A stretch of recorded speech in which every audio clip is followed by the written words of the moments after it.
My presence is a gift. You smoking resin in the split. We ain't never back bums. So many grams in the blunt, looking like fat thumbs. EFED is a thing you not familiar with. Well, let me get you familiar fairly quick. Here's the gist, you got a limited time to break your op down without a rhythm or rhyme. Dramatic music in the background. I time travel, I saw your fate when I came back round. Can you stand the challenge? Rise for EMP. They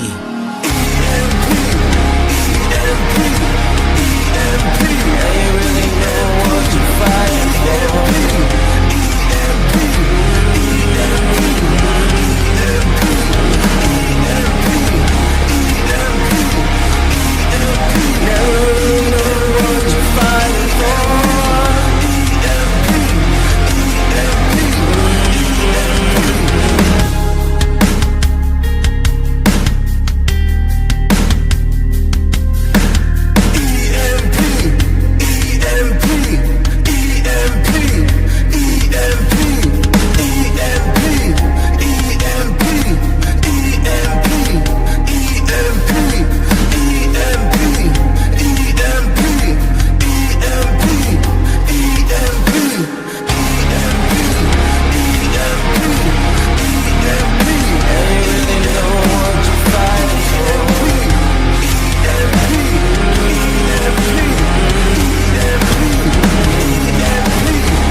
Ladies and gentlemen, welcome to the Fine Print. Not Fine Print. God damn it, Wapo. I know he's going to fuck me up. He fucking said that shit earlier.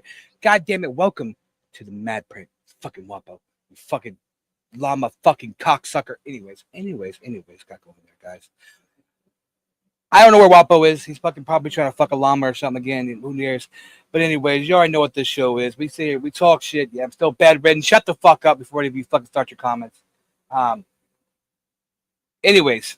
We talk our shit, talk about your matches, talk about anything EFED. We try to keep it mostly in there, brother. But wait, we talk about HSP and stuff too. You know, they're good friends of ours. But let me start bringing on my guests. First off, let me bring the man of HSP, the voice of HSP, someone that I say fuck you, Quack, to a lot. But hey, how you doing, Quack? Well, hey, fuck you too, Matt T. I said, how are you doing afterwards? I know. How are you doing, buddy? Fucking terrible, always. Anyways. Still in bed, I see. Shut up, Quack.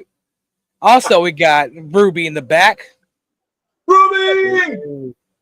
When is Matt T never mad? Seriously. Exactly. I mean, seriously. And also, hold on. There'll be a certain day where he needs to be happy. Just for one day. One day. I was happy until fucking... Anyway, so like, other person, we got a newcomer on the show. Someone's never been on the show before. Someone's a newcomer to video packaging, editing, shows, whatever. Anyway, promos. Let's see. It is Axel, a.k.a. Jacob. What's up? Oh, hey. Howdy. Hey, we popping a cherry tonight. Yeah, we are. Apparently so. I get this. It's still a work in progress, if you ask me. I mean, the thing is, look, you know, Axel, thing is this, you know, I mean, like, I see Quack gave you some advice yesterday. Quack actually gave advice and not be the dick, but yeah. It happens. Wait, hold on, because if I recall, 2 weeks ago, you were a dick to me, all because of, a stupid little, your portrait and landscape situation, and someone decided to ignore me every time I call him. I'm talking to you, T. Hold on 1 second, sorry. see, this is exactly what he does. He ignores me, but he... Sorry, I'm fucking... Okay, hey, I'm moving on fucking... I'm supposed to move this week, and my landlord texted about something, so my bad, sorry. Well, you only got to kick the can down the street, man. It's not a lot. I mean, I know, I'm just saying. Anyways. Look, Ruby, I don't mean to ignore you. I'm a busy fucking person, okay? Jesus, give me a break. No, I mean, because could have taken less 30 seconds to call me back. I mean, it doesn't You take can't voice that long. clip me and just say what you need, Jesus. I'm the kind of person who likes to talk face to face with my person. That way, we can get it out in the open and everything, and then hopefully make up. So, for the fact, voice clips, I like them and all, but it's just not the same, doing it face to face. Because I want to look at the person as I talk to them. I mean, I get that. Ladies and gentlemen, my co-host, the llama fucker himself, Wapo. Llama Rama! Oh, he looks mad. Llama. Why? Up. Look what you did. You made him mad. He said, "Fuck you all, I'm out." I'm just saying. No, I mean, sorry, I was dealing with something there, but who we got here? Who's this? It is. It's Jimmy. Jimmy, congratulations on your Defiant win. Oh God, I didn't hear it. Yeah, it's a little loud. Up, couldn't do it, Jimmy. Okay, cool. I mean, you want to talk about that match? I mean, yeah, we can talk about that real quick. I mean, it just happened. The Defiance match between Hector Flores and fucking Jimmy. I mean, so okay, my opinion is this. Hector, I love what he did. Great storytelling. But you rambled on too long. Yeah. And that's the biggest problem. That's the biggest problem people nowadays. People want to ramble on. If you to me, that 3 minute is the best smooth spot. 4 minutes max. But I can think of a few people that like to ramble on, trust and believe. But I mean, hold on. Go Hold on. Because you said 3 minutes is too long. Yet I just saw DJB yesterday cut a 6 minute hype and everybody went, that was great. Okay. I was about to say. It all depends on who's telling that story. Exactly. Like Darko said something to me one time. He said, it doesn't matter how long you go as long as you can keep your audience captivated for that period of time. There it is. And Hector, to me, he lost me about 3 minutes in. Yeah. He put up a good fight. I mean, Jimmy got his last win basically in Defiance. I mean, let's be honest. I'm not trying to toot my own horn, but I don't think Jimmy can beat me. I don't think Jimmy can beat Franklin. And I don't think he can beat Vane. I'm just saying. And he's going to have 2 shots at it. I think he goes 0-2. I mean, it depends on the judges, though, Quack. No, this is true. Judge 3, they love to fuck everybody. Rockstar, we know you're a Hall of Famer. How many times I got to tell you, Rockstar, quit fucking saying you're a Hall of Famer. God damn it, man. I'm trying to help you, kid, but Jesus. Oh, yeah. Shout out to, speaking of Rockstar, of course, he has a match up in UWO against one of the people I despise the most in UWO, Mr. Terry, a.k.a. Tatiana Koresh. I mean, yeah. Are you over there in UWO, Quack? See some of the promos over there? I do watch occasionally. I don't get a full grasp on it all the time because I've got so much shit. No, I know. I mean, I know it's a little different over there. It's like it's like TAC, a storyline, so you're used to more. Right. And of course, speaking of Tatiana, I'm going up against his little lapdog, Soulstar, in the Steel Cage match for my United States title. Can we talk about Soulstar? Because I love Soulstar, I do. But this Law and Order gimmick he does, to me, is just not that good. Who's that? That's Jimmy. Hey, Oh, Jimmy. Hi, Jimmy. Hey, before we really get any festivities, I feel like I do have something that's very pressing and important that I need to say. Okay. You guys are picking up my audio, correct? Yeah, we hear you good. Oh, sweet. So with that being said, fuck you, Quack. I don't want to be too antisocial. Granted, EFED is one of the best aspects of my life, but I'm only here for like a minute or two, so. No, you're good, Jimmy. We good. We appreciate you. I'm proud of you, Jimmy. I'm proud of you for winning that match. I just hope you enjoy your next 2 matches because they're probably going to be losses, man. I mean, Hey, good luck, Dr. guys. Quack, I don't know where you got your degree from, but there's 4 people left. So if I was to run the table, that would be 3 matches in a row, but it's all right. You're probably going to lose twice no matter who you face. It doesn't matter. You're not beating Oh, I bad get what you're teams. saying. Yeah, I get what you're saying. 2 losses is yeah. As opposed to 3 wins, 2 losses and more. Hey, those are 3 tough matches. You are correct. Vane, Mad T, and Franklin Benjamin are three tough competitors. I'll be honest, it's not a cakewalk. Yeah, man, it's gonna be tough, dude. Yeah, I hope you get to like go back in the pit and stay in the pit till the final two, and then get beat twice. That'll be great. It would be great. I'm sure that'd bring a smile to your face. I mean, hey, it's weird that would bring a smile to your face, but you admitted it publicly. So hey, join the club of people that don't like me for using PG insults. So I guess I really suck at this wrestling aspect of things. No, I'll say this, Jimmy. I'll say this. You surprised the fuck out of me going as much as you have in the pit. Yeah. Like, I did not think you would go this far. As much as a compliment, that's a pretty much a fuck you that you really underestimated my talents that much. But that's not what I meant by that. What I meant by that is exactly what you said. You're surprised that I won as much as I did. No, what I mean by that is you don't have the experience that a lot of the people that have. Why? What's experience? I've been watching wrestling longer than you motherfuckers. Like, what does that mean? No, you guys say things unchecked because you're used to like Kevin Wolf and other people. When you ask them for their opinion, they come on air and say, "Oh, I agree with everything that's said." Like, why are you even on air if that's what your contribution to a show is? Then you agree. Saying, Jimmy, what I'm saying is the people in the pit, a lot of people in the pit had more experience in the situation of high. And I fucked up everyone. And believe me, I don't want to take too much of my. I don't want to give too much of my promo material away, but like, it's weird that I beat people that talk shit to me, and yet I win when I put people up. You didn't beat me though. You tapped out to the ankle lock. I did. You called me an ankle lock very quickly, Dr. Quack. I was not ready for that, man. You fucking almost broke my ankle. But I got to win this match, man. I can't be losing my ankle to you, Dr. Quack.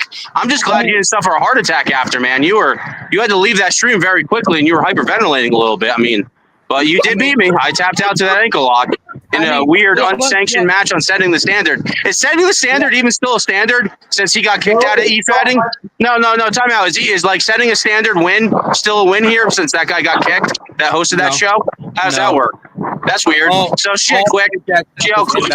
Yo, Quack, I hope you had like that phone captured because like looks like that doesn't exist anymore. That's pretty much got Crispin Wad. Anything that happened on Setting on Standard got Crispin Wad. So that's here's the thing. Bro. It's already out there. I kind of agree with the thing though. You did take on some lower class names though in the pit so far, Jimmy. I mean, that's like the competition. At the same time, Matt T, you made it to the Final Four without fighting anybody. So like strategy is a strategy. You're right. Smart. It's strategy. I'm always right. That's weird that you still think I'm ever wrong. You're not always right, but you're right in a lot of cases. I'm right pretty much. Like, it's weird when you're like, imagine doing a fake comp league when like I've been in like broadcasts with you. We're like, well, that guy's hype was really well. Oh, wait. BX Princess did beat Gypsy, but like, I'm going to bring on this other person that's not a judge and say that it's controversial. But like, it's weird when you say comp things aren't real. Weird, right? I am the fucking advocate for your fucking mediocrity of the weird shit you guys say. Isn't that weird?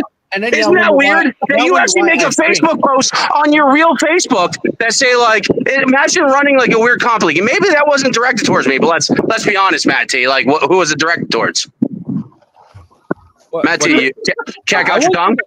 I want to take a shot to you, Jimmy. I was giving you. Who are you taking shots at? What comp league were you talking about? The floor is yours. Instead of making a bleak Facebook post, who are you talking to? Oh, you talking about that post I made where you guys took over GPW, which like really you shouldn't have done. No. Who runs a fake comp league? Because you're the one I was on air that's like, yeah, I run comp, but it's like blended with storyline. So when Bojack loses to Dante because I'm friends with him that week and not this week, I need to make sure he wins. So like Dante is not my champion. When BX Princess beats Gypsy Queen, and I don't want that to be the victor because I don't want to get yelled at for a week straight. But like I run a fake comp league. That's weird. Fucking asshole.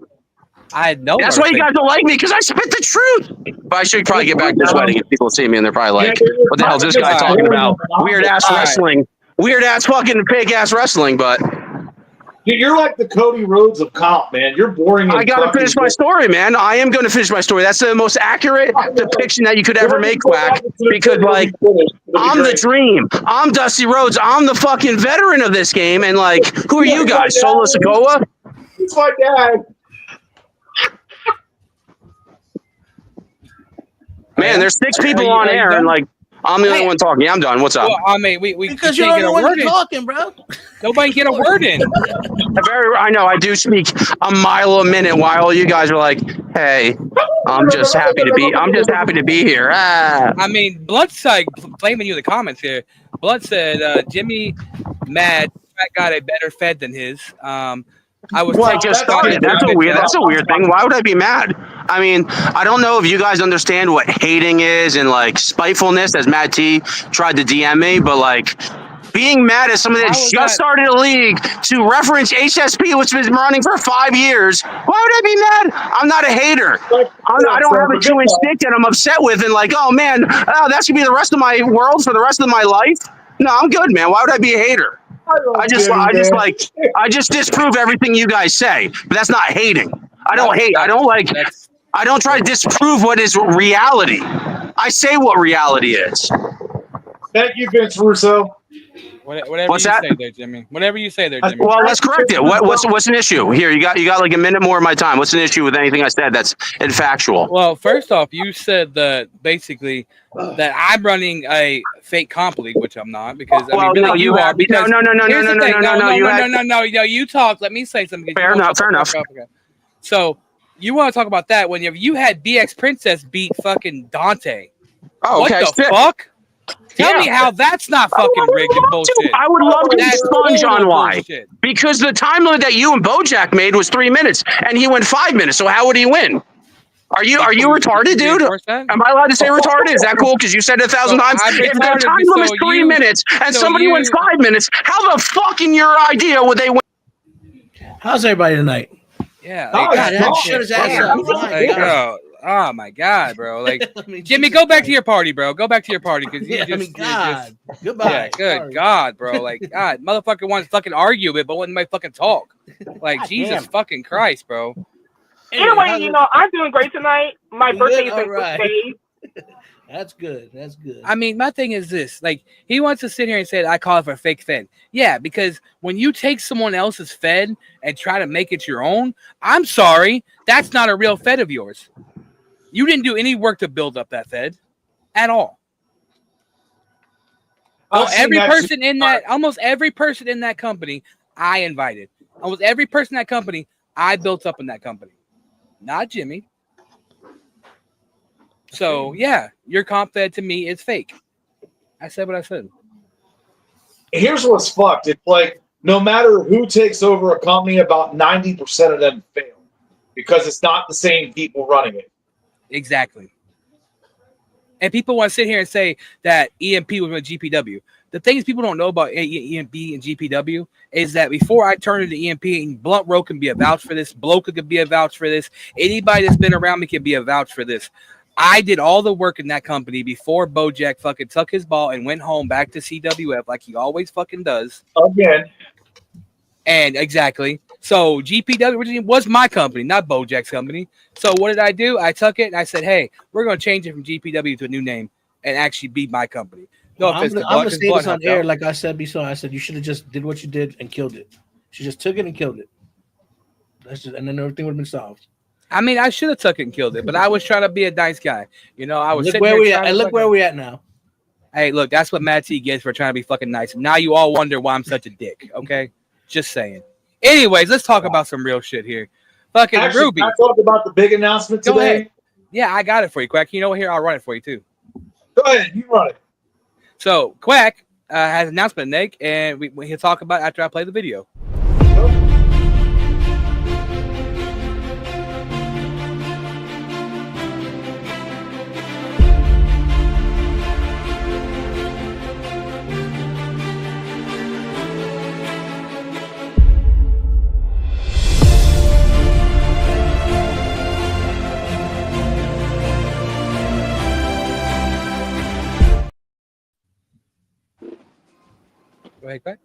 Oh, yeah.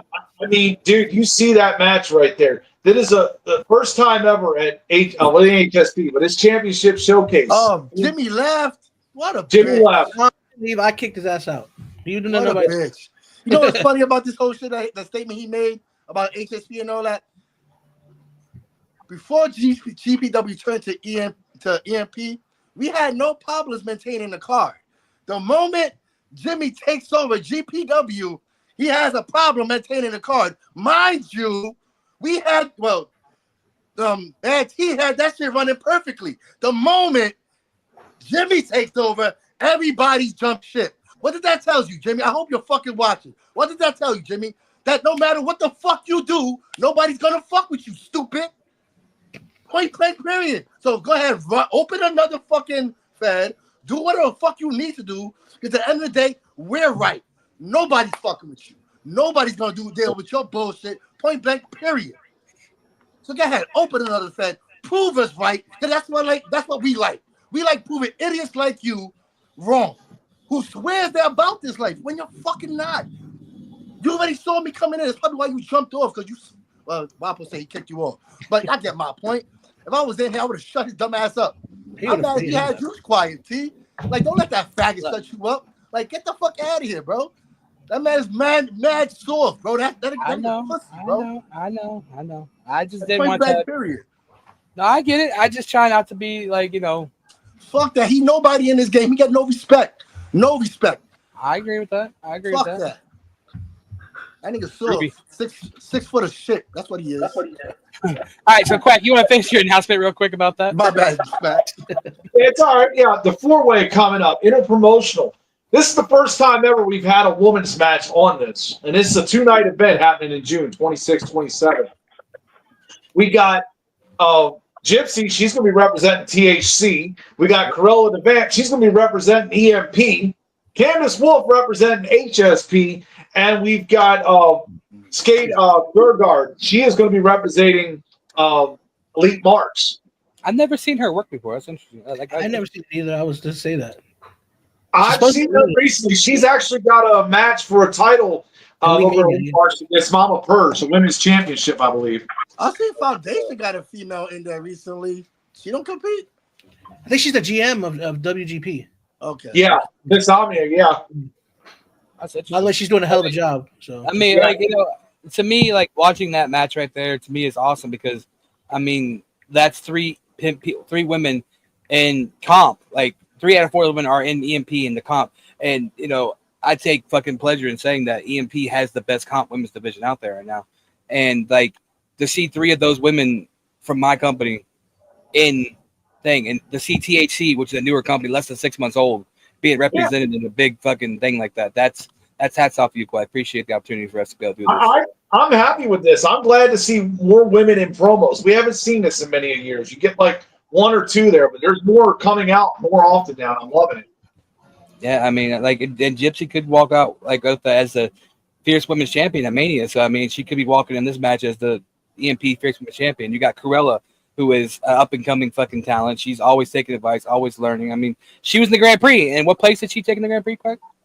I think she was towards the bottom of it. I think it was like 11th or something. I have to look, but yeah, I mean, she's still newer to video package promo. Yeah, I mean, she's going to get better throughout time. Definitely. But think about it. Only if 6 of us step down, then she'd be in the Grand Prix. So she's still got a She chance. beat Mama Purge. See, I can't disagree on those parts. Gypsy and Mama Purge have a history. Let's just put it at that. Mama Purge has a history with a lot of females. Stop it! God damn it! I can't even say the word thing no more without Gypsy fucking catching me. But no, I think it's awesome. Like I think that's the thing. I was gonna have BX Princess do it, but BX Princess is real busy. So I mean, I was like, Corella's a chance for her to get out there, expose herself more, which she wants. So I mean, you look at this. There are 9 feds involved in this championship showcase. That's a lot of people. yeah, it really is. That's it's a big change from last year. I didn't even think there was 9 female e-feathers, bro. Huh? I didn't think there was 9 female e-feathers. I mean, No, let's not see. We can 9 female, 9 feds in general. Oh, let's see. So who could we name off for? We got Gypsy, we got BX Princess, we got Corella, we got Candace Wolf, we have Havoc, we have fucking Dragon Queen. Mm-hmm. Havoc? I already named Havoc. Okay. Who else do we got? Candace. I already said Candace. Sabrina. Yeah, Sabrina's in that. We have. Damn, I'm trying to think. I can't think of 9 females, bro. There's Yeah, Taylor Jade at UWO. You got Lenore too. Lenore, You got the Panther. The Panther. the retired Panther, but yeah. No, Vita. she's still on. I've seen her. Veta. I mean, technically Veta. She don't promo. They don't promo many places, but She's on She's non-binary. You don't count. I take it too. How are you, son? Boom. So that's like 11 right there. I can name, but I mean, no, there's not a lot of women representation in the game. I mean, Not really, and, no.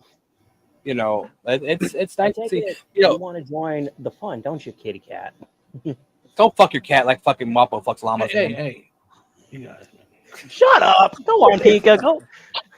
Don't See, mind that's Uncle funny because Bree. I will never get over that Blood video, was there. Blood was there. He knew what I was talking about. bro. You said I'm coming. Look, you literally said, "Here's what happened." He's like, "Yo, I met my daughter's boyfriend. I told him anything he does to her, I'm gonna do to him." Hey guys, I'm inside a llama. What? What makes you? I'm curious though. What makes you think automatically is like? I'm just saying when you're talking about doing stuff to your it's sister, your Eve. daughter's boyfriend, No, because like that he does to her, and then you say you're inside a llama. I'm just saying, you know, It's my DJ mind automatically. It's You DJ were Matt T. thinking He about loves Lion spinning Sport. shit. He loves spinning shit. A llama. Inside. I what kind of should we talk about twisted, spinning? without bestiality shit is this? And see, this is what's. I can see clearly now the rain is gone. I can see all obstacles in my way. Gone are the dark clouds that had me. Damn, man. Damn. I'm just saying. Look, Bomber knows how to fix his eye socket now. Yo, I ain't gonna lie. That's the straightest I ever seen him. That's the straightest I ever seen like- Bomber.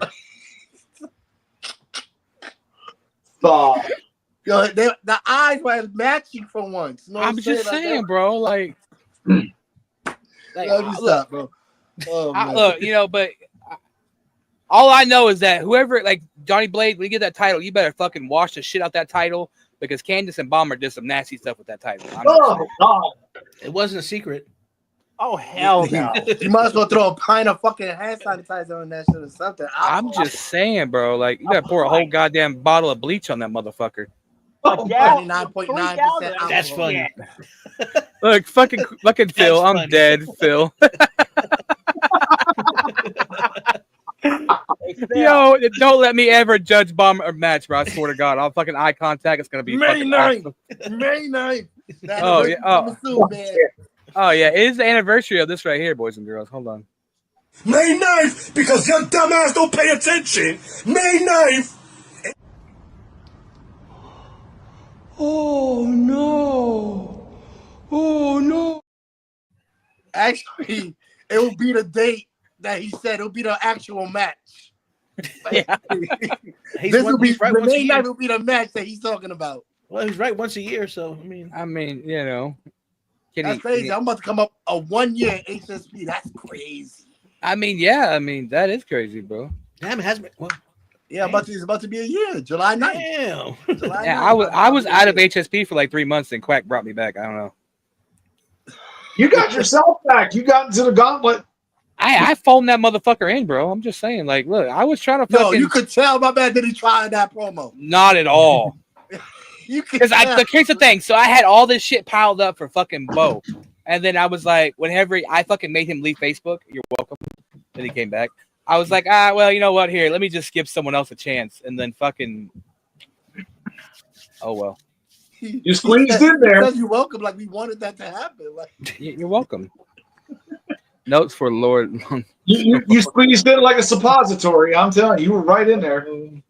I mean, yeah, I mean, me talking and about you. You're the only one with long locks. Yeah. you got some long locks there. No, Lord Long Locks is a person they make fun of on After Dark. If you've never seen that motherfucker's promos, like, oh my god. Wapo got that weekend hair. The weekend hair. Yeah. No.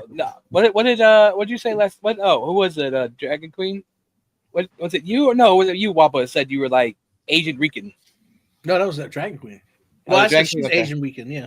I said Yeah, my cousin Asian Asian Weekend. Weekend, yeah. Yeah. Nigga, Puerto Ricans come in whole different shades, man. Mm-hmm. Shit. So so guys, all four of us here, I kind of have experience in this game. What could we give like Jacob Axel here some advice? I mean, he's really trying to get better. Just get the fuck out now, run. Yes, quit. I mean, he used to do written promos, so he came to THC. Don't join no locker rooms. Don't ever play Fortnite with Matt T. and you be good. And you're good. Don't force your promo. Don't force your promo. Let it come naturally. Yeah. Be you times 10. There you go. Turn it up to 11. That's all you got to do. That's what I do. I'm pretty sure that's what Matt T does. Wapple does. Yeah, I mean, like I said, like me personally, like what I do is I set bullet points in my head. Like I'm gonna touch on these few bullet points, and then I go out there and just like, and you know, taking on Phil Marshall in the SMB tournament really fucking kind of changed the way I promo a little bit. Hold on, long looks is yeah, exactly. So that's what I was gonna say. Phil has this character where he does everything wrong in promos. And it's so funny. If you know Phil Marshall, he's fucking hilarious anyways. Like it's great. Hold on. So, what's his name? Lord Longlocks. No. Mr. Powell's name. I'm Axel Hatfield. Axel. Axel, cut a promo on me. Go. Yeah, put him on Listen the here, spot. Quack. I don't give a flying fuck what you think. I could give a damn less, and it's just so fucking frustrating how to endure your shit. That's forced. I'm sorry. It wasn't okay. I think that how do I put this? I think you get over exhilarated, and when you try to say stuff, you get clusterfucked. You know what I'm saying? You get combobulated. Like your words just start to mess up. Don't be scared to retake your promo. Facts. I was just about to say that because nobody gonna know. Yeah, that's why it's nobody gonna know you did that shit like 20, 30 times. Like, here you go. I did yesterday, I had to redo thrice, like 3 fucking times. Believe it or not, I literally stumbled on my words twice. Third time, I stumbled a little, but I managed to recover somehow. To me, I'll be honest, bro. Even if I stumble a little bit, I'm retaking it. I'm a perfectionist. My match promo with SB Turner versus Phil Marshall, I redid that promo like fucking 17, 18 times. And some of those times I was in like 4 or 5 minutes. Where don't let it be an important match because I would sit there for hours. I don't care. I would sit there for hours. I'm sure you probably sweated that just a little bit. Bro, the takes that I take for Haywood, A-list, and it was ridiculous. Do I watch that? At some point, my wife came into the room like, "Oh, yeah, you alive? Like, you okay? You've been here for an hour or something like that." Yeah, rewatch your work over. Like, what do you use to edit? What do you use to edit? Do you just fucking use your camera? You don't edit any apps or any editing apps or anything? I do actually have what's that stupid app called? Is starts with a C. It was like one of the ones connected to TikTok. CapCut. Thank you. I use CapCut, or at least starting to, but so to add what Phil said. But I'm broke as hell, so I'm just a broke, person living day by day. Why don't they call you Axel? I mean, you're not Axel Foley over here. You sound like Milhouse from the fucking Simpsons. What the fuck are you doing? Yo, I'm high in this background. Your character want to match your personality. So the reason why I came up with Axel Hatfield in the first place, I used to be Ace, but way back about during the pandemic, I used to go by Ace Hatfield, but then I had to swap it to Axel because another person in another Fed also used Ace. So Ace is such an overplayed fucking name in the E-Fed world. Oh, it is, man. Very much. That's why another reason why I had to swap that to Axel. But I mean, me personally, I would use for you. I can see you. I can see you with 2 names, like a first name and a last name character kind of thing. Like I would come up with a first name, last name kind of character for you. You know what you're missing, Axel? This is what I'm going to tell you you're missing. Look, there's 3 parts to a man. There's Danny Tanner, there's Curly, and there's Clint. You got the Danny Tanner. You look like a sensitive dude. You're Curly. You're kind of funny, but you don't have that Clint Eastwood. You don't have that grit, that toughness, and that's what you're missing. Well, he could play that to his role. Like, okay, let's play Dr. Doof. You can perfectly.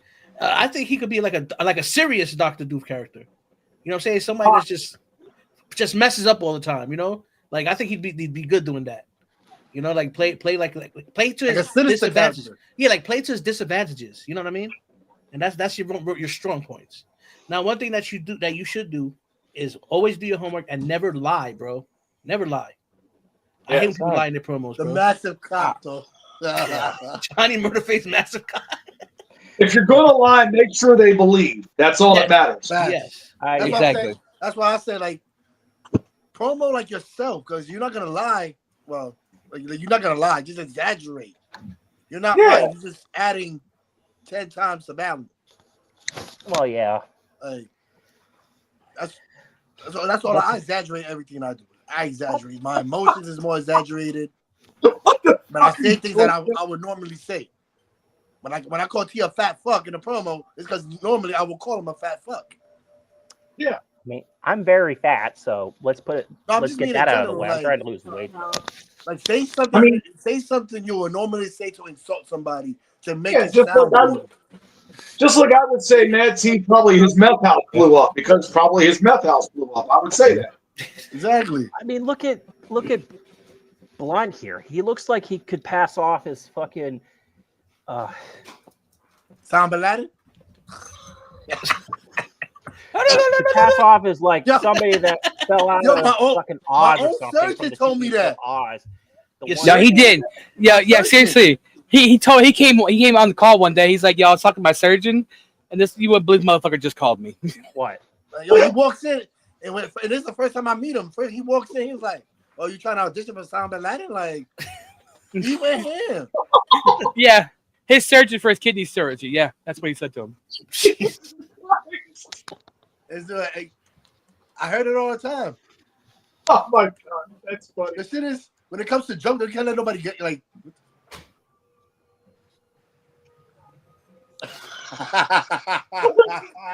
Yeah, this game is a very brutal game, man. I mean, you gotta have a tough skin. Yeah, so he was talking about this. Always trying to roast everybody. He was talking about this, by the way. I know. That's why I know. I recorded it in my head. That's why I paused for a second. Yeah. But yeah, you gotta have tough skin, bro. I mean, that's just man. This Believe me, the promo bro is full of assholes. This game is definitely not meant for the soft, depending who you go against. Because some people are lighter than others. But there's some people that will light your ass up and don't give a fuck about it. Yeah, I mean, I mean, you're looking at me and Blunt. I mean, we have a reputation for being some of the most savage motherfuckers in this game. So, just saying. Yeah. But hey, me and Blunt worked very hard to fix our fucking reputation. God damn it. Yeah.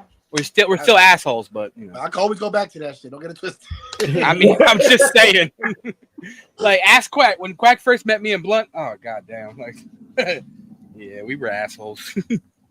But 9 out of 10 we were defending ourselves. That's true. That's true though. Like, that's the thing. Like Axel, you gotta the thing about this game is watch what other people are doing. Watch what some of the bigger names do. And if you need help, okay, so and here's the thing. Myself, Blunt, and Wapo after Mania are going to be sitting down and doing some tutorial videos on how to use Time Master, how to use CapCut, how to use InShot. If you're low on money, InShot is the cheapest one. It's like $2 a month. Mm-hmm. And he still got a lot of good shit on that. Yeah, exactly. It's $2 a month. Well, let me let you in a secret too. In CapCut, if you actually screen record your stuff, you can use the good stuff for free. Yep. That's true. Trust me. When it comes to this game, I'm as Jewish as possibly could be. Facts. Jesus Christ. If Brain has an OnlyFans, I don't want to see what the fucking.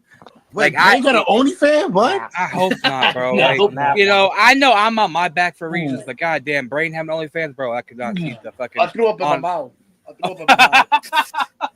Neither can I. Hold on. Hey, you forgot to tell him the biggest rule. What's that? Don't ever go to those 3 fucking letters, and I'm not going to say them. DWF. I said, I don't give a fuck. Fuck them clowns. Let me clue y'all in on something. You motherfuckers are the ones that actually make me feel welcome. If back when I tried in the first place to do video promos, 3 years ago with FTW, those assholes, Oh specifically whoever the hell was running that joint at that time. You know, I thought I'd seen you before because when I was at FTW before, when I first met Phil, I swear I'd seen your name before. That's where I fucking seen you from FTW. That's where I met Phil. That's where me and Phil I'm met. about to die, but watch the rest of the night. I'm holler at y'all. All right, brother. All right, Let's man. come on. Yeah. But to be honest, it's like you guys make me feel welcome. You don't like cut me down, you know. Sure, you criticize my content, but my promos, but that's normal. What Well, yeah, those of course. assholes did 3 years ago at FTW, they fucking ripped me to fucking shreds, treated me like I'm some second-class goddamn citizen, and I didn't fucking appreciate that. See how you're getting angry right now? That's what you need. There you go. Yeah, use that hate towards the Use your FTW talent. and just blast it back. Well, You know what yeah. I'm saying? No, Well, I mean and I that's the have thing. been puffing a little, so I mean, here's the thing. So in Hardcore Entertainment Inc., the umbrella, we try to like keep it wrestling. We want to do it wrestling promos. Well, we're not sitting there saying you can't talk shit, but you need to learn to infuse talking shit along with cutting a promo. yeah. So like, don't be scared to sit there and be like, "Hey, Wapo, you fucking goddamn Llama fucker, yeah. llama fucking fat Loompa looking bitch. I'm gonna get in that ring with you tonight and I'm gonna fucking take you from post to post, and then I'm gonna take a llama and shove it straight up your candy ass, bitch." Like, just shit like that. Just go out there. Don't be scared. Like, say what you want to say. Because you know what? If someone gets pissed off what you say, you did your job. I mean, And you're gonna get the SME world champion, one of the best in this game, top 2 in this game, to come on and fucking give you something. Yeah, that'd be definitely good. Yeah, free advice. There you go. And look at BX Princess, okay? BX Princess. I brought her into this game back in like October, November, and yeah, she got a little big headed, she might have got fucking judged a little differently than some people, but like she came in here and she took what the advice that the OGs were giving her, people around her were giving her, and she tried to run with it. Now, yes, she's my protege. Yeah, she's my protege, whatever you want to say. But like at the same time, you gotta take what's given to you and figure out how to do it your way. Like we all can give you the keys to the cane store all day, but it's how you present it. It's how you display on that screen. This game is a lot like wrestling seminars when you go for advice, because what worked for somebody isn't going to necessarily work for you. This is where you got to figure out what's going to work for you. You can listen to advice all you want, but this is where you get to go, okay, I'm going to do that. I'm not going to do this. You get to pick the pieces and build your character. Character development is fucking huge. by Yeah, the way, and then my name is Quack anyway. Do you do ducks or something? I don't know. yeah, he fucked They up. call me Dr. Quack because I was actually in medicine for about 15 years. I was a combat medic in the Army. I was also a professional wrestler for 20 years, and that's what I went by, Dr. Quack. And then he got caught fucking ducks. So Yes. Oh, I don't want to mention it, but fuck. Pro Wrestling Hall of Fame class of 2020. There you go. Thank you, Johnny Rockstar. Thanks. That's good. I was kidding anyways, but Mighty Ducks, huh? But that's what you would play on. You might talk about some ducks with me. You might go and just find something to snatch onto with my character and go, yeah, I'm going to fucking rip on that. Yeah, fucking feathered fucking son of a bitch over here. Yeah, Like, it's fucking not saying- brain bastard. You might say some shit like that. doing your research is the biggest thing to do. Like, say you're going versus Wapo. What you need to do? Oh shit! Oh, it's my sexy lover. Hi, So Vane. vain, you made You got this song is about It's you. Vane. You're so vain. Oh, it's Vane. Oh, my God. What's up, Vane? What's up? I love this guy. I love Vane. I can't wait till me and Vane finally have a match. Yeah. I'm sure it'll come I'm up going soon to see if you Jimmy next blows week, it. Vane. Yeah, you and I, motherfucker. Oh. Whoa! Yeah, I know. Quack. I'm This going ain't to no go llama fucking fucking. pounding. Ooh. I'm sorry. I got excited. He was talking about See that T's getting jealous, huh? T's getting jealous of all that, Yeah, Vane is my boo. quackery going Okay, on up here. don't be fucking flirting with my boo. That's my boo. Was that your boo? I'm sorry. Yeah, bro. He's like, you had fetish. Shia But- LaBeouf. Do you understand? Do you understand why Mad T's laying in a bed right now? That's all my doing. exactly. Yeah. Shit, I don't know anymore. You know how I believe fucking Wapo was inside llamas? Yeah, well, let's just say, you know. Oh my god. You got some of that sweet tea, baby. Why llama? Why? Why fucking llama? Why llama? Because we were playing Fortnite and he went inside a llama and said I was inside a llama. Ah, Oh my I god. mean, Mad T, llama, it's like going inside the same thing. Yeah. if Exactly. you're talking about like the one Is that he looks like a fluffy and furry? pinata, Is I he think I fluffy and got. furry? For some reason, I have one of those llama-looking things in my room, a big-ass one from Funko. Interesting. 1 second. Wapo, don't go steal it. No, Wapo, don't steal it. Oh god. Yo, this kid has autism, by the way, guys. Putting it out there. Yeah, we promote fucking Rockstar for God's sake, so it doesn't matter. Fucking look, he made Vane run. He made scared Vane. Oh shit, scared Vane. The main Vane got scared. The main. Oh, yeah. So Quack, what do you think about your match versus Shady? Oh, ready. dude, I'm ready for that. He's ready. I'm telling you.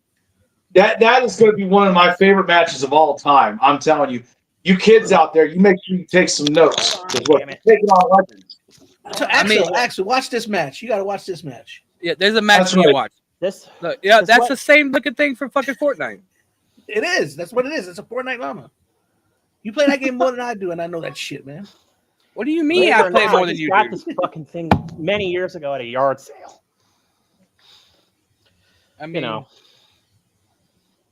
And to sorry. this day, I gotta find some super glue or something to glue his leg back on because it was. whoa, what are you doing to make his leg go fucking wild? Whoa. It was. I bought it like this, T. Sure. Yeesh. Hey, do we Why have would that? you buy a broken leg llama? Do you have that video that we could play about EMP Mania? Can we play that, do or you have you don't have that? one. Yeah, I think I have. Let's see. I think.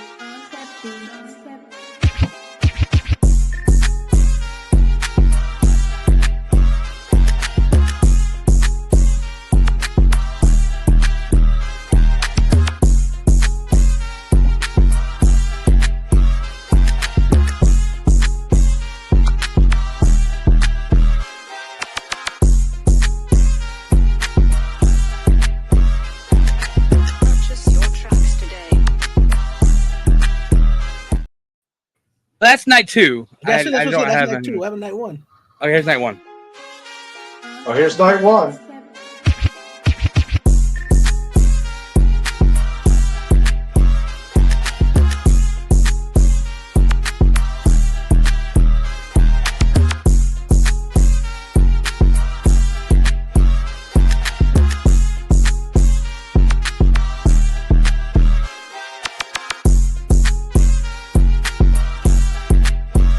Purchase your tracks today.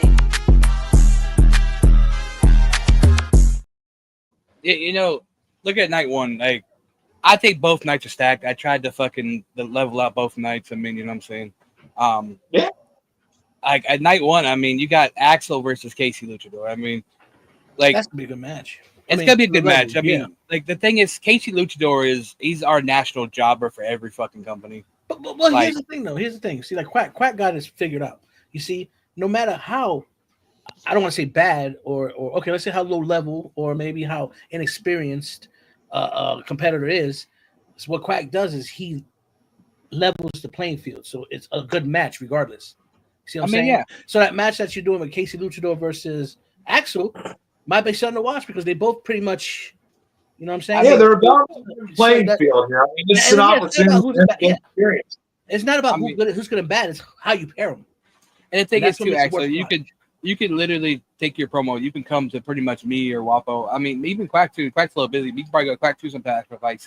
And Even I send them my shit. Quack's watching my I shit all the you time. know, like You know? I go to Darko's my mentor, so Darko always sees all my promos and shit. And like just having advice, like even me, you can come to me and like say, "Hey T, what do you think of this promo?" You know what? I swear, this summer, fucking Axel, since we're like an hour away from each other, I will come fucking meet up with you, and I will kick your ass, show you how to fucking promo. No, I was kidding. We're do like we'll go live, and we'll do like a fucking live battle, and I'll teach you some shit. I'm saying I'll help you out, bro. Like, Fine by me. but you and know, look who happened to just arrive. The Who's world's that? smallest rock star. whoa. You're fucking with a fucking legend. Yeah, he's a legend. He's a Hall of Famer. Who's the Hall of Famer? The Hall of He's a- Famer. I do apologize. He's a bullet boomer. Haven't you two had matches together, Rockstar and Axel? We have. And frankly, Yeah, we I have. think I've won some and he's won some, I but don't who like- gives a damn? You know, we're both on. You know, we're both respectful taking towards away each from other, actual despite our motion. snarky nature towards each other in the fucking locker room. But Rockstar, you're lagging a little bit, Rockstar. sorry. Not you, it's Rockstar. He's lagging a little bit. Oh. You know, yeah. So Don't like get night in trouble one, at 10 o'clock. we have fucking Rockstar, like I mean not Rockstar, Casey taking on Axel. We have, let's see, I don't have these off the top of my head, so sorry.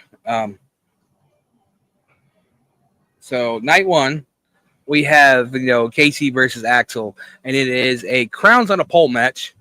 Crayon. It's just a crown. Sorry, no, it says crowns on a pole. No, you say crowns. Are we My bad. talking about like a 24 pack or a 64 pack? I to mean, retrieve use off- your imagination. It's your match. Use your imagination on what you want to fucking do with it. I think it's 12 because I think Rockstar is about 12 of them before we even started.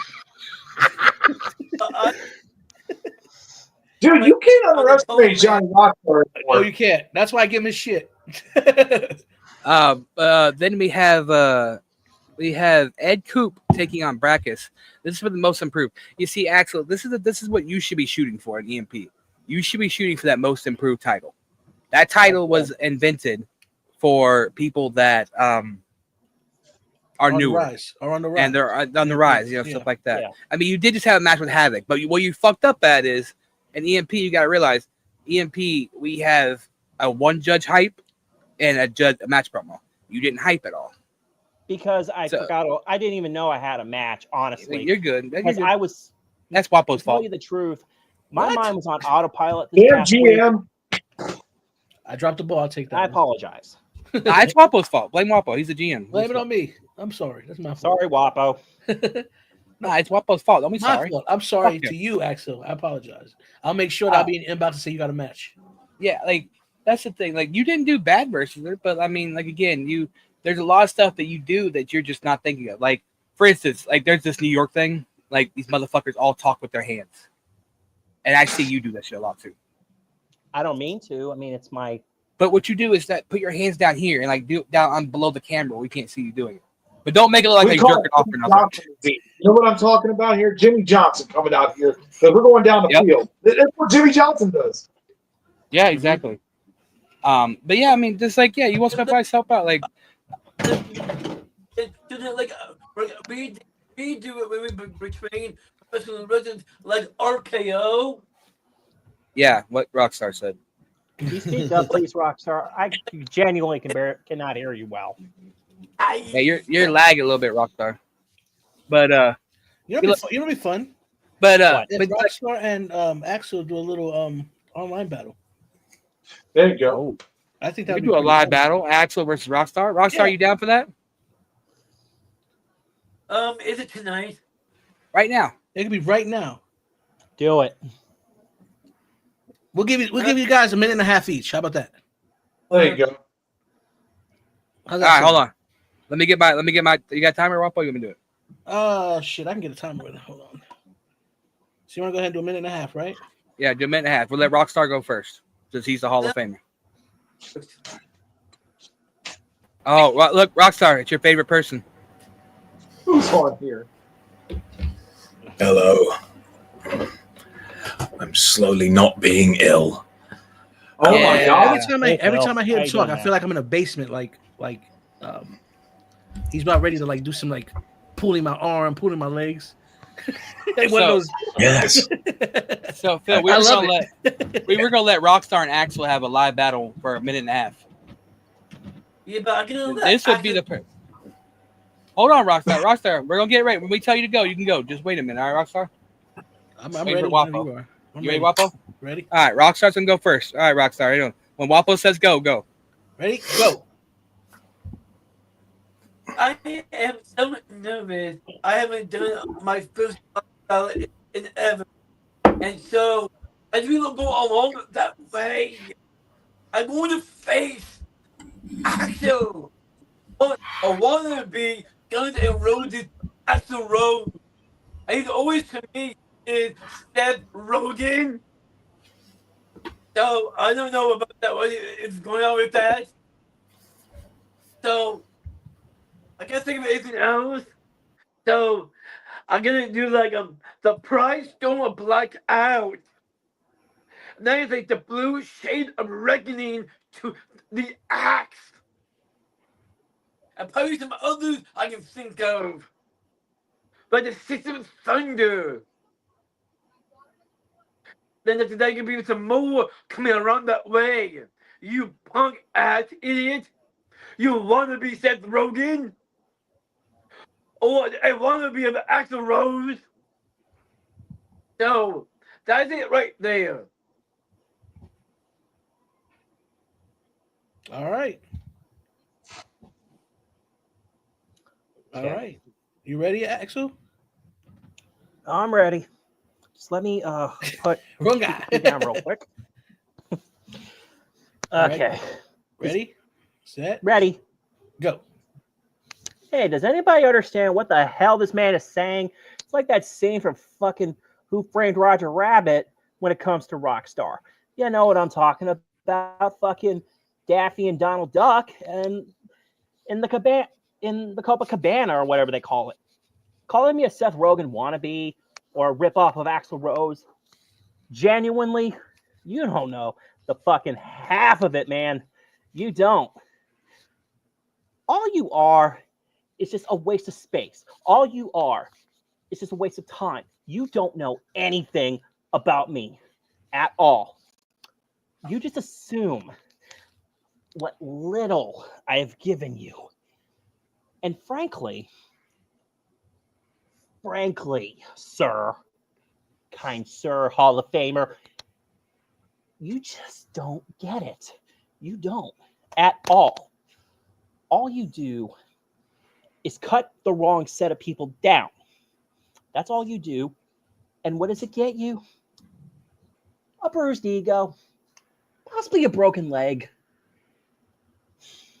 and among other things I can't repeat here, under risk of termination. 10 seconds. But let's be honest, you don't know nothing about me. Time. All right. Here, you know what it reminds me of? He reminds me of Johnny Canada. Yes. Of a very, very, Johnny Canada. Remind me, I had the munchies. I'm high as fuck. Freaking cat of mine knocked this fucker down. Now, Rockstar, you're the best, Rockstar. Keep going, Rockstar. Well, the one thing that it doesn't even have is the Hall of Fame that you will never ever make it. But I've been here for 10 seasons, no matter 10 years, by March 20th. And everything else I can think of. My main for myself. We're not doing a promo, Rockstar. We were just talking about it. Yeah. I'll go. Cut, Rockstar. Johnny. Gosh. Please. All right, Rockstar. Let's go ahead and give the stage to Mr. Phil Marshall here. I know he's a let's see what Phil has to say. Okay, generally for these kind of live promos, I think the best way I would have answered either, and it just would have been with something ridiculous. I wouldn't have given a whole speech. I would have spent 88 seconds staring at my phone and then 2 seconds looking at the camera and going, "What?" I've seen Phil do that before. So, because it just catches people off guard. I would say when it comes to promoing, like I said, bullet point what you're going to say, research your opponent. That's why to try and do lives when you don't know anything about your opponent, it's it's near enough impossible, because what are you going to say? I noticed that you, like me, are a human and we're going to have a fight. You could say that for anyone. Yes. How about instead of a wrestling match, I will beat you to the toilet and I will be the one who shits first. You can say anything and it wouldn't work live-wise. But sorry, I'm just babbling. But yeah, advice overall, I would say, when you're trying to come up with like a new character along those lines, what I did was I looked at EFED. I stayed silent for a while, seen what a majority of people were doing, and I did the opposite. Because it makes you unique. It gives you something different, and you work out how you can look at those opposite things and how you can make them work, how you can be funny. I mean, for example, when was the last time you saw in a pro wrestling promo someone look at their phone for 88 seconds and just look at the camera and go, what? It's unexpected. And, it's just trying to find a different angle on everything. Exactly. I mean, fuck's sakes, like, a lot of people don't know this, but, like, whenever myself and Bloka, we went to FTW and we met Phil for the first time. Phil was coming, like, Phil used to be, he would say, yeah, a jobber character, you know what I'm saying? He got fucking jobbed out a lot in IW, and he was reinventing himself. Yeah, I was working in IW developmental, did quite well there, went to XWE, had a good start there, and then eventually it just came down to the fact that I was getting jobbed more, because it was story-based. That's why I switched to comp, because I like to have more control over what I do. And but that's why I thought, at least when I went to FTW, I thought I'd scrap the old thing entirely. And that's when people got their first glimpse of what I could do. I mean, I'll just say 3 letters and just see Tim's face change. AEP. I call it APL. So when we met Phil, like, he was working on this new whole character thing, and he came up with this whole design called the Shoot. Oh my fucking god! Like, one of the best fucking things I ever seen someone do. Like, he would just play your shit and like just tear you apart.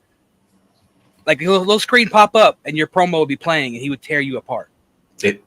I thought instead of kind of being aggressive, just go with like the ridiculous YouTube wrestling reviewer kind of look, and just kind of make snide comments about my opponent. And it did tend to work quite well because I got a good reaction. Facts. I did it for AB. I did it for Negan. He was so happy about that. Rockstar. I did it for like when I did Negan. It was fun turning him into Karen Al Ghul. Karen Al Ghul. And funnily enough, if it wasn't for that Kiddly Diddler, then I wouldn't have the nickname of Fuckman. So that's facts.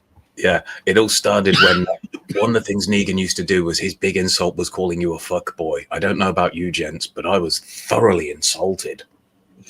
So I kind of did a promo at the end. Well, it wasn't really a promo. It was just an apology for hurting your feelings, sir. And I just want to verify that I'm not a fuck boy. I'm a fuck man. And then I just put on some European techno and started rubbing my nipples. I remember that. Rockstar, why are you looking at Pikachu like you want to eat him? Seriously? Who doesn't?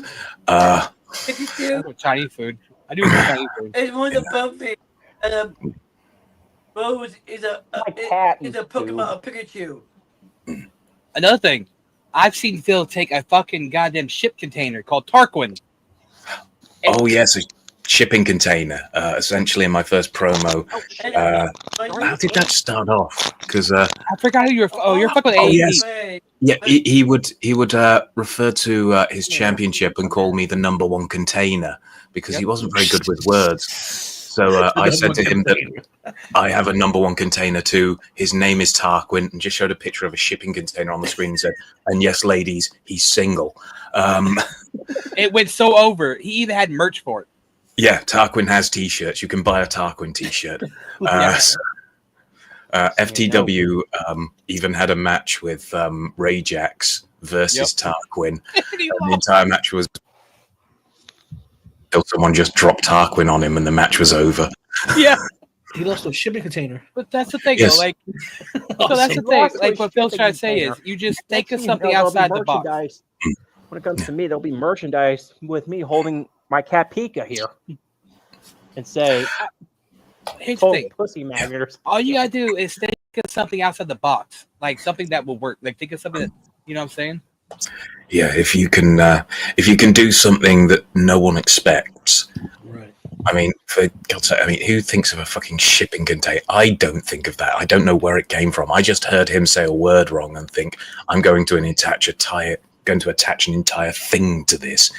It's stupid, but people laughed, and the whole point of promos is to entertain. So if you can be entertaining and draw people in, and at the same time be convincing enough to win the match, if you can cover both bases, that's how you start to elevate, because a lot of people tend to do the stand in front of camera, shout at your opponent thing. But because it's been so overdone, you'll find a lot of people listen to the first 30 seconds and go, I'm out, I'm done, unless they're judging. So if you can make people go, I'm looking forward to this because they're going to laugh and they're going to see something that they're not expecting, you can take a different route. And sometimes even if you can sarcastically throw in like the same usual jokes that everyone else does, but what I used to do was kind of throw in one very obvious joke at the start and go, God, I'm getting lazy, or something like that. You know, it's just like a clear kind of sign of, it's trying to make yourself look like you don't care when you actually do care about the product you're making. Yep. If you can kind of have a throwaway attitude to it, it kind of it helps. But that worked for me. It may not work for you. But the best advice is try and be different. Try and stand out. And definitely the most important thing, if you're doing story, the most important thing is to be entertaining. Right. If you're doing comp, find that mix of entertaining and clever. Like, it's like for instance, like, you know, if you look at different promo styles, like Phil's different promo style, you know, Phil has become the SME world champion, like top of the fucking food chain right now for everybody. You know what I'm saying? And then you look at Vane. Look at Vane's work. He's totally different. Vane, to me, he's more like serious. I'm gonna like just, he's telling a story, but like I love Vane's work. Wapo's work is completely different than Vane's or Phil's. My work is a mix of a lot of people's. You know what I'm saying? Like, no one thought that I was gonna beat Phil Marshall, but I did. But you know, because he's Phil Marshall, he beat me. You know what I'm saying? But you know, we won't go there. Did you?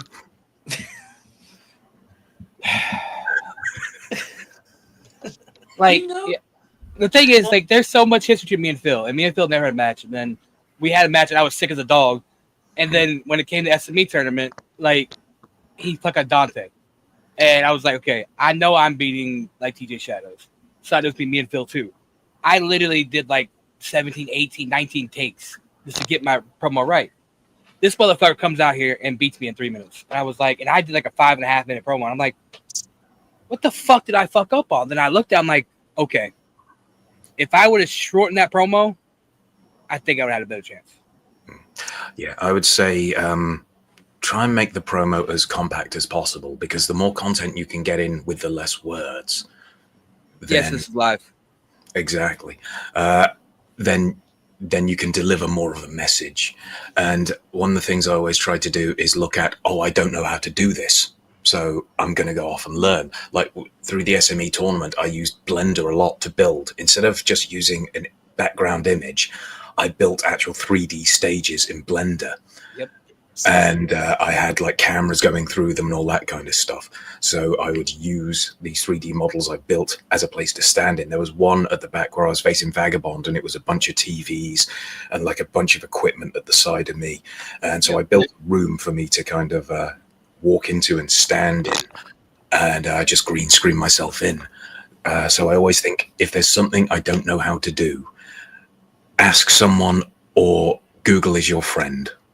If you're not sure about to do something, learn. That's how I've had to do a lot of the stuff I do. People will say, you've got all this stuff. Blender is completely free. The video editor I use is completely free. I'm doing the bare bones match, and the one thing I will do on that to clear it up is it won't be editing. I've just kind of chopped the start and end, and then I'll clean up the sound. So it's not editing the video, but I want the sound to be nice and clear for everyone to hear. Exactly. Now, I have a question for you now. a lot of this game now, there's a lot of people that did this a while ago. How long have you been in this game, by the way? Before I get to my next question. Let's see. Gonna be about 6 years now. Okay, 6 years. So you know there's a lot of people that are not trying to adapt to the game because the game's different now. It used to be just get there, get on the camera, smash mouth, say what you want to say. Yep. So what do you have to say to those people? Like let's say the Jay Briggies in the world and the people that just are used to just turning on the camera and just trying to shit on you. What do you say for them to try to keep up and evolve here? Do you think they will even survive? I mean, I think there's always a place for every style. But for the people specifically shooting on me going, all he is video effects, I turn around to them and I say, well, if you've got a problem with it, you can always learn. Right. And if you say that, if you're trying to point out that I can't do this, so you shouldn't do this, there's no reason why you can't learn. And I got my PC set up. And you can even run Blender off a laptop. The video editor I use is called Olive. It's completely free. I only use free open source software to do all of my promos. I don't pay for anything. So the reason why no one can't just grab a cheap PC and or a cheap laptop and throw all this together for themselves. It's just a case of taking the time to learn. And that's all you need to do. And it's about, I've done this a certain way for so long, I don't want to change. Well, isn't that like giving an old guy an iPad? I don't want to learn this. So their argument is I'm old and don't want to learn. And I say, well, that's fine. You do you. If that's what you want to do, great. And there are companies tailored to that, which I'm glad there are, because, I think no one should be told you can't do this because you're not keeping up. There should be divisions. Like even if, for example, SME kind of had like a old school championship that was like what the PGA Golf Tour has, like a senior championship or a legends championship, that kind of thing, where the rules are less video editing, all that kind of stuff. But the kind of championship progresses per year based on what was done 5 years ago. So 5 years ago, what you do then is applicable on the championship. So just make it timed and let it stagger. Yeah, exactly. I think that'd be good because it allows the older guys who don't want to do the level of video editing that I do to still get a major championship. But the only reason I go so far is because I am so fundamentally weird that I think, what can I do better? I'm always trying to improve. And I even look at promos I do now and go, oh, screwed that up, screwed that up, screwed that up. And it's things people don't notice, but I do. And Same. If I ever watch a promo where I look and go, it's perfect, I'll never do any better.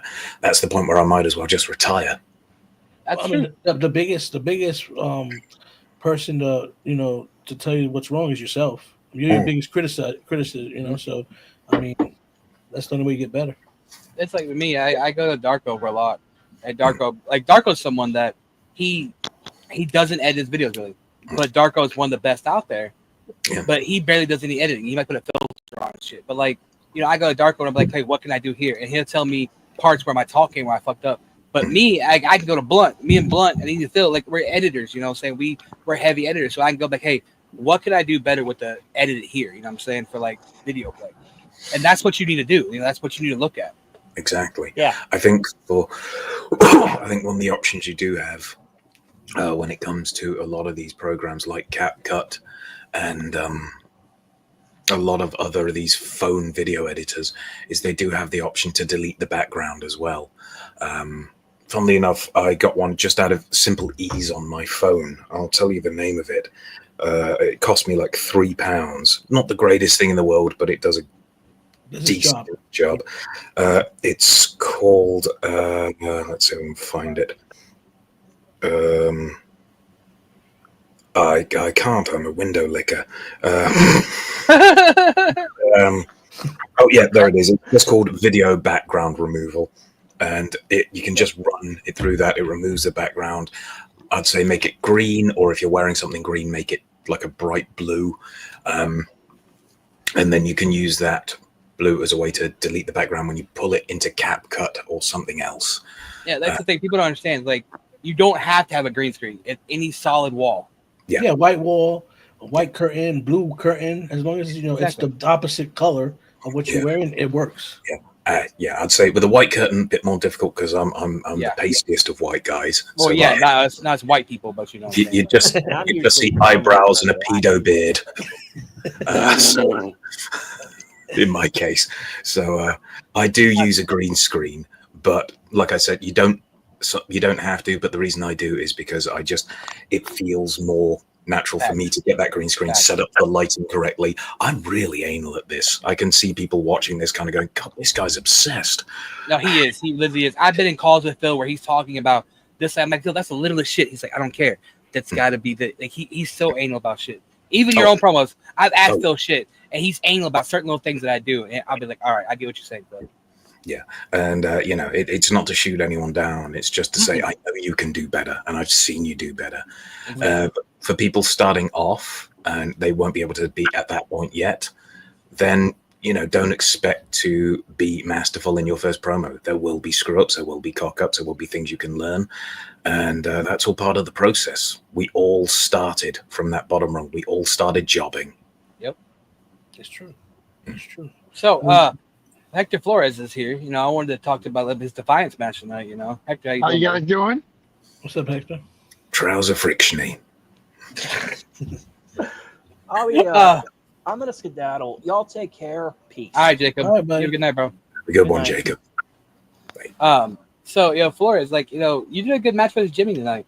I think that you fell into the trap where a lot of people fall into lately, where it's like you just start going and you're trying to tell a story, but you're rambling on. And there's points where a lot of people I feel like in the last few months, I feel like the 3 to 3.5 minutes is a good smooth point for promos. Because unless now you're someone like Iron Bison or Darko or Phil, if you can keep your audience going, you keep their attention the whole promo, you're doing your job. But when you're repeating yourself, it's like when you start you're rambling, that's where you start to lose your punch. I gotcha. That's something that I'm trying to focus on now. Now that I've gotten to the point where I am right now, I'm like, what can I do next to make myself to get to that next level? Kind of like what Phil Marshall was saying just like a couple minutes ago, talking about how you're always looking to improve your game. You're always looking to better yourself. Because the day that you stop, the day that you look at your video promos and you're like, it's absolutely perfect, nothing can be fixed, that's the day you quit. That's the day you're done. Exactly. Yeah, I would say that if you want to avoid rambling, here's what you do. Do a normal promo like you normally would, but don't do any video production, anything like that. Now rewatch the promo and sit down. And for the first few promos you do like that, sit down, write down what you said or get a transcript, and then look at every sentence and think, how can I shorten that, or do I even need that? And how does the start of it and the points in the middle lead to the end? Exactly. And then you can, once you've got that nailed down, re-record it. There are some good teleprompter apps that you can download for phone, so you can kind of learn to use a teleprompter to kind of say what you want to say, just as a start off. It's like training wheels again. And I think that would kind of help you kind of, when you're kind of cutting a promo, you're thinking about, I don't need to make this sentence this long. I can bring 12 words down into 5. And it's that kind of stuff. Or sometimes you may look at a sentence and go, that's too short. This is the one big point I want to make. So I want to make it longer and I want to use more impactful words. As odd as it sounds, I even get down to the point of saying, if you want to have a big impact on certain words, then you get to the end of promo, use more words with kind of crispier consonants, ones that have a bit more punch to them. So throughout the promo, you've been taking your jabs, but you need to end the promo on an uppercut. So kind of more Ks, Cs, Ts, things that kind of hit. Yeah, good point. Yeah. So Vane, what's up with you, buddy? When are you gonna come to EMP? Guess whenever you invite me. I invited you. Yeah, onto the page, not for a fucking match. After Mania, you coming up with. Bro, you don't need to invite. What are you talking about? You kicked the wall down. Oh, did I? Just kick the door down, bro. So I want to talk a little more about Mania, because Mania is coming up. We were talking about night one where we had let's see, match we were talking about here. So Kevin Wolf versus fucking, Hector Flores, what I'm saying? This is Hector's debut to EMP. Sorry, what? That literally got made on live. I wasn't even invited to participate on night one. Yeah, I mean, like I thought it was cool. Like I've been watching your work, and I thought that you had fun. And Kevin's another motherfucker that tries to tell a story, but sometimes Kevin just rambles on. Like it's like, dude, I get what you're saying. Like I think I don't notice it as much with Kevin just because he has that intensity. I mean, his facial work. He does. Yeah, I would say facial work definitely. Once again, anal thing. Look at your face in the mirror when you're angry, when you're sad, when you're happy, and you start to work out what those emotions should be, and then you can start replicating them. Yeah, exactly. Camera. God, and Vane's just looking, kind of going, it's interesting, but this guy's a fucking psychopath, and you're right. I really am. I'm just he really is. And he loves ladyboys too, so That's right. Well, all the sex, none of the pregnancy. There's just all bonus. Yeah. The brain loves training wheels. Yeah, brain, because you're stuck in training wheels is why. Get up, buddy. Scott's a good egg. I've always got Scott's back. No, I love Scott. I was saying I've known Scott for years, and we had a little spagel a couple years ago, but that was just stupid shit, But like, he's a good guy. His company, he's got a company. He's running shit like that. I've been watching him work over there. Yeah, Global Impact Wrestling. Yeah, I'm too fucking busy to be promo places where I would come promo for you, brain, but yeah, limited promoing. That's what you need to do. Certain companies, because you lose track, and then you kind of pull a deviant where you kind of leave shows or do them late or last minute, and they're not as good as they could be. I remember with Phil fucking when we were like, it was like a couple years ago. I was promoting for like 23 companies at one time, and Phil was like, "Do you like watering down your product?" And I didn't get what he mean. And then when I came back after hell. I was like, I'm not going to promo many places. I promo for maybe 6 places, and like 3 of them are like bi-monthly or shit like that. You know what I'm saying? So, but another match I want to talk about is Swagger. Ralph Swagger, the SWA World Champion, is taking on Ryan Mayhem, and it's for an IC title match, number contendership.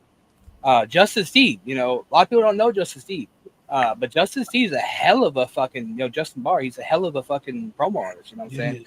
And he has that old school mentality where Adam Page. I'm saying he's Adam Page, bro. That's Adam exactly. Page right. I mean, like, talk about time limits. Like, this man, I've barely, maybe once or twice seen him go over 3 minutes, and he's been running roughshod through fucking EMP as IC champion. Like, no one can beat him. So I feel like Swagger, like, let's be honest, Swagger and Ryan Mayhem, he's not beating Swagger. Okay? Well, but I don't see this. I'm just saying. Yeah, but the thing about Ryan Mayhem is he got skill, man. He does. He's getting better. I think he's very good when it comes to but it's just there's certain things that he does. Like maybe he's too short sometimes he's too long. But I think he's just right there. He's at the cusp. He just needs to find himself. He's learning. He's figuring out his craft. He's learning his character. Right. You know what I'm saying? But that could be a good match. Let's see. Another match on here. We have Deviant versus Johnny Blade for number one contendership for the World Heavyweight title. Johnny Blade's gonna crush him. I'm just saying. I mean, Deviant is another person like Phil talked about Deviant a little bit. Like people, they promo for a lot of places and they don't keep track. Me on my phone, I have all my promos and everything on my calendar in my phone when they're due, like hypes, all that shit. You know what I'm saying? People don't do that. If you can't keep up with the work, don't fucking promo a lot of places. But Johnny Blade. Or you can just be like AP and just every day do a freaking hype, and hopefully you get lucky it sticks and you get once your match promo. You know what I'm saying? Because he promos every day. That's a guy I've never seen not promo every day. There was one set of promos AEP was doing. It was about the garden or something, and it was with action figures and stuff. Yeah. And I really liked them because they're so different, and I'd never seen anything like it before. And I thought, all right, let's see where this goes. And I want to see more of that from AEP. Because we don't need to see any more of Bill Cosby. Oh, the Bill Cosby shit. Don't get that started. God damn it. Oh, my God. For anyone who doesn't understand the reference, AEP came onto After Dark to confront me because he was very angry about my promos. But unfortunately, I was late. But luckily enough, his father was on, and it looked basically like a man in a very paper mask. And he wasn't happy. and it led to the infamous promo where he was telling people that Bill Cosby was his hero. I mean, he's a different breed. I mean, sometimes he gets there and you're like, oh, and you can only just pray for him. You're like, you got it, and then he just, you know what I'm saying? He's like, well, you're like, you want to vote, you want to cheer for that guy. He's the guy you want to cheer for, but it's hard. It's very hard. I've got to say, when he came out as his sister, I was just like, fucking 5 out of 5. This beats anything I will ever do. This is perfect. It's just wonderful. So sometimes people kind of fall into ideas that they think, well, this will be a good idea. And for some reason, while everyone expects it to be bad, it just becomes perfection. I remember sitting on After Dark while everyone else was after an AEP promo finish, and I just went there and went, I don't care what you all say. I'm fascinated with this and I want to see more. This is just wonderful. So you usually watch stuff that goes on the promo world. Have you ever seen anything in PDA? Have you watched anything in PDA, Phil Marshall? PDA? Yeah. Well, I've seen Negan Al Ghul. Does that count? No. PDA. Man, tell me a little bit about PDA. Well, a PDA is a device that businessmen use to check their emails. How do you mean PDA specifically? Well, PDA, it's ran by Tommy. It's kind of new. Well, how do you say it was? 4 months old? 5 months old? Yeah. I've I've not seen it, to be honest. It's a good place to promo too. It's got a mixed bag. It's kind of like stories, competing, the judging is like, it's bar none. It's a win, I think, because no matter if you lose, you still win because you get points. Even though the ranking system. The ranking system is great. We try to get people to compete there because it's a whole different thing. You don't have to even compete every day. All you gotta do is make sure you're on the pay-per-view, the big one. Yeah. It's a very good place if you want to learn how to compete or if you want to try anything new. That's what I'm doing. I'm trying some new stuff. That's a good place to go. Would you agree, Vane? I would agree. I mean, speaking of AEP, I literally had a meltdown promo as AEP yesterday, cutting a promo in the back of my car. So yeah, I mean, it's absolutely, you can pretty much do anything you want there. Well, with the exception of sodomy. I mean, you can do anything.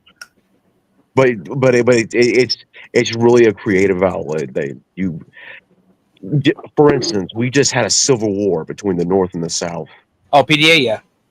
Yeah, and that was entertaining because everyone kind of brought something a little differently. Because I think Wapo, you're on North, right? I was on the North, yes. Yeah, and I was in the South. Yeah, it was fun. And if you don't want to compete, you could still check out the product. I mean, the product it's different, very different. It's not like it makes you. It's a comfortable place to be. You know what I'm saying? How flexible is your sodomy policy? This guy, man. But Tio tell you, it's a good place. PDA is fun. Yeah. I was in the Fatal 4-Way. Rockstar, McFly, and who else was in that match? Daryl Sabin, and me for the first PDA championship. They passed out real titles. And Mad T lost. I lost the fucking McFly because my high ass was high as shit. So I recorded my promo like 2 weeks before it was due. And I was like, all right, I turned it in, and then I was high as shit when I edited it, of course. And I put some fucking effects in there that made me lose by one fucking judge. Like, if I wouldn't have done that, I would have won. But it's like I lost to McFly. So it's like, it wasn't like it's a bad thing, you know what I'm saying? But like, it was fun. And then like now I'm taking on fucking the Southport. God damn it, JD. So essentially, it's you just Lord Longlocks yourself out of a championship. I did, yes. But you still got a Yes, Josh, I am. Don't you? Yes, he is a cunt. I have a golden ticket, so yeah, I cash that in June, I think. But I mean, like, I'm taking on Heathen. Me and Heathen, we've had like kayfabe beef for fucking since I came back to HSP, and over at PDA, I don't. Okay, so outside of PDA, like, and I pretty much try to like do wrestling promo both sides of HSP. Like, I mean, let's be honest, like on that side of the promo verse, we call it, they're more shit talking style. Like, you do storytelling, but you talk shit kind of, you know what I'm saying? like less like so much. Oh, you're in the ring because HSP don't say they don't have a ring and shit, stuff like that. So it's like I promo different over there. So it's like I incorporated my shit talking style with the storytelling style in my promo versus Heathen, and as Bloka said it, Mad T's going babyface in this promo. I mean, Wapo's seen it. I mean, it's a different Mad T. You know what I'm saying? That's what I'm trying out over there in PDA. So, you know. Has anyone yet done a promo with a dildo in each hand? I almost did. Oh, you see, that would have been awesome because I remember seeing on T's show someone tried to shoot a live promo with a dildo in each hand, and he was laughed out the room. But I think, Vane, you could definitely pull it off. And I like the idea of you just holding it in each hand and never addressing it. Who was it that had a dildo? Who was it that had a dildo on the wall that had a promo? That was, no, it was me versus fucking Great Divine. Tiki Nip versus Great Divine dildo on a pole match. No, somebody had a dildo. Somebody had a real life dildo on the fucking wall sticking. Oh my God, who was that? Oh, sorry about that. Come on, Phil, put your dildos away. Yeah, they smell like my insides. Oh my God. So legit, and this is a true story, and I have Grace next to me to back me up on this. In Foundation, I play a character called Pretty Petty Peterson, and he is just a flamboyant fucking just asshole, pretty much. I had a match against Wapo and Bobby Miller. That's right. So another good talent. Bobby Miller's really good too. Absolutely. Iceman. So in the promo, I was literally gonna get one of the like giant like alien tentacle fucking like dildos. Oh God. And I was gonna threaten Wapo with it and told him the safe word was Ramboa. And it never made it. It never made it there because they told me not to. That would be good. Oh my God. That'd been great. We got Dan Johnson at the Hills. You know, it's kind of you got to. And that's why it stopped. Yeah, that's why it stopped. You know?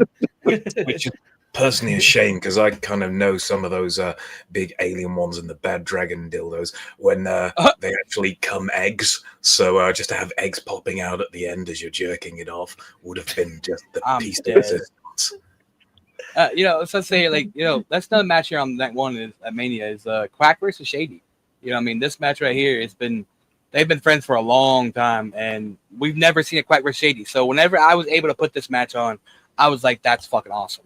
You know what I'm saying? I like that because, like, that's the thing. Like, with the Mania here, I reached out to people over there that you don't really see over here on our side, like SME, Hardcore Payment side. You know what I'm saying? And that was one of the things. I was like, Quack versus Shady. You know, I mean, Quack. We all know Quack's not the best fucking promo artist, but he goes out there, he puts on some decent promos. And Shady, he is fucking hilarious. And Shady, hands down, top 5 best promo artists all time. He's in my top 3. But you know what I'm saying? Like, Shady's done it all. See, your top 3 changes every week, bro. What do you mean? I've always said like Darko and Shady are my top fucking 3. Yeah, I think for me it's got to be Evan Johnson, Corey. Oh my Tombstone. God! Not that story, not that list. Okay, we're talking about a different list there, Phil. Jay Yost, Robbie Cutthroat. You know. Sadly, I know who they are. See, that's the thing. ATM. They're jokes, but I know who they are, and that's crazy. I know who those people actually are. I mean, that's the thing. I mean, and then like going on to the main event of night 1, you got D Psycho taking on fucking Dante Black, 2 brothers. Like that's a brother story here. You know, they've been brothers for years, OGs for years. You know, Dante Black in the past 2 years has been on a fucking tear. Like, I mean, just destroying everything in the Ethan game. You know what I'm saying? Everywhere. Motherfucker was holding 8 real titles at one time, for fuck's sake. I mean, like, you know, and then you got D Psycho coming back after, you know, being gone and always being told he's a mid-carder. And since D Psycho came back, he's been on another level. You know, D Psycho's been doing hell of a good promos. And I think it's because when I talked to D, he said he'd really gotten his life together and he could focus. So that allows him to draw from his previous life experience and put that aggression in and put that focus in. 100%. Yeah, it's a good growth for him as well. And I mean, with Dante, with every match I had in the SME tournament and from every match going forward, it was pretty much looking at Dante where I kind of thought to myself, you know what? I've got to take on a new mindset, which is I am going to get absolutely jobbed out unless I do something phenomenal. And that is the mindset I got to have to basically get to the SME championship, and I'm going to have in upcoming matches. But I got to say, it's down to Dante that I kind of took that opinion, because I saw him on a tear in as the SWA world champion, and like I said, the numerous other championships he was holding in combat and story. And he was quite happily throw his name into any title match to defend as well. So it wasn't just taking titles. I mean, the SWA world title was hardly defended in comp. Yeah. And Dante defended it multiple times. I mean, my first match back, it was me versus Dante versus fucking Damian Wolf. And I lost by 3 points. And my first comp match back, I was like, whoa. Which, this leads kind of to like me and Dante, like at Bloody Mania, we're having Mad T versus Dante Black. You know, one final fucking all out, everything we got fucking match. And I think it's going to be, you know, a really good match. Yeah. Dante's a good egg. Danny's a fucking good egg. You know, I get along with quite a few people over at VPW. Not all, but most. But most. I mean, you know, there's some people, like, you're not going to get along with everybody. You know, that's one thing I realized, you know, over the years of the OGs, you know, there's been so many fucking OGs, let's be honest. And I think a lot of the people say, like, yeah, you got Bloka, which my day one, everybody loves the Bloka, which Bloka's actually kind of, he's retired, but he's got Legends contract almost everywhere. So he's thinking about popping up and showing out every now and then. But, you know, like Bloke would always say the OGs was the best faction ever. We would go down, but I always felt differently. You know what I'm saying? I felt like the OGs are always our biggest downfall was our egos of clashing in the OGs. You know what I'm saying?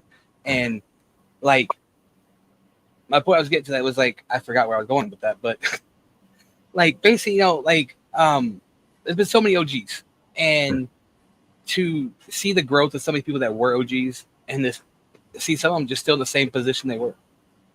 You know, Dante was one that actually, you know, he said, I'm going to do this, and did that. You know what I'm saying? Yeah. Mind you, there was that one prick you signed up in FTW, stupid little pedo beard, little English prick. Can't stand him. Yeah. That's true. A guy called Phil. Yeah, fuck that guy. You know, like Blokus always say his biggest accusation to the OGs wasn't getting Phil. You know, we both fucking got Phil, but yeah. But I think my favorite thing to do is when one of them say, "Tell him it was me," and then I turn around to people and say, "No, it was the other one." Always. Every single time, Tio go, "Yeah, I got Phil." I'm like, "Well, actually, it was Bloker," and then Bloker will do the same thing. I go, "Well, actually, it was Tim." They want to take credit. They don't want to take credit. But on night two, though, our first match on night two is the most improved title. Which this title, like, to me, was made like for, you know, like Phil said, like lower talent. You know what I'm saying?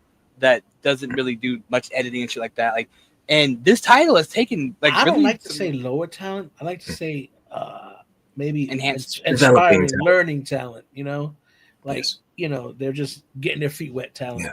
You know, I mean, but like this title is when, you know, went from Sabrina to, it was Brackus to Sabrina to fucking BX Princess, and she, you know, she defended it 3 times. Well, third time she lost to Havoc, which Havoc is another person that in this game has been like, she's, you know, learned so much from some of the best, but she's always taking advice. Does she follow it right way? No, not always, but she tries. Yeah, Havoc's a good egg. I mean, she's learned quite a lot from Scott, and I've slowed down a lot, kind of lost my groove. I've turned to losing to have fun. Oh, man. Well, in that case, the Brain versus Lord Longlocks has got to happen. Prepare to win. Brain, prepare to win. Prepare to win. Yeah, he will lose. He will lose harder than you ever will. Facts. I think that'd be a great EMP match. What do you think? Oh, God. Yeah, I remember, like, Lord Longlocks was essentially just like doing promos for the sake of doing them so badly that people could see everything that was wrong.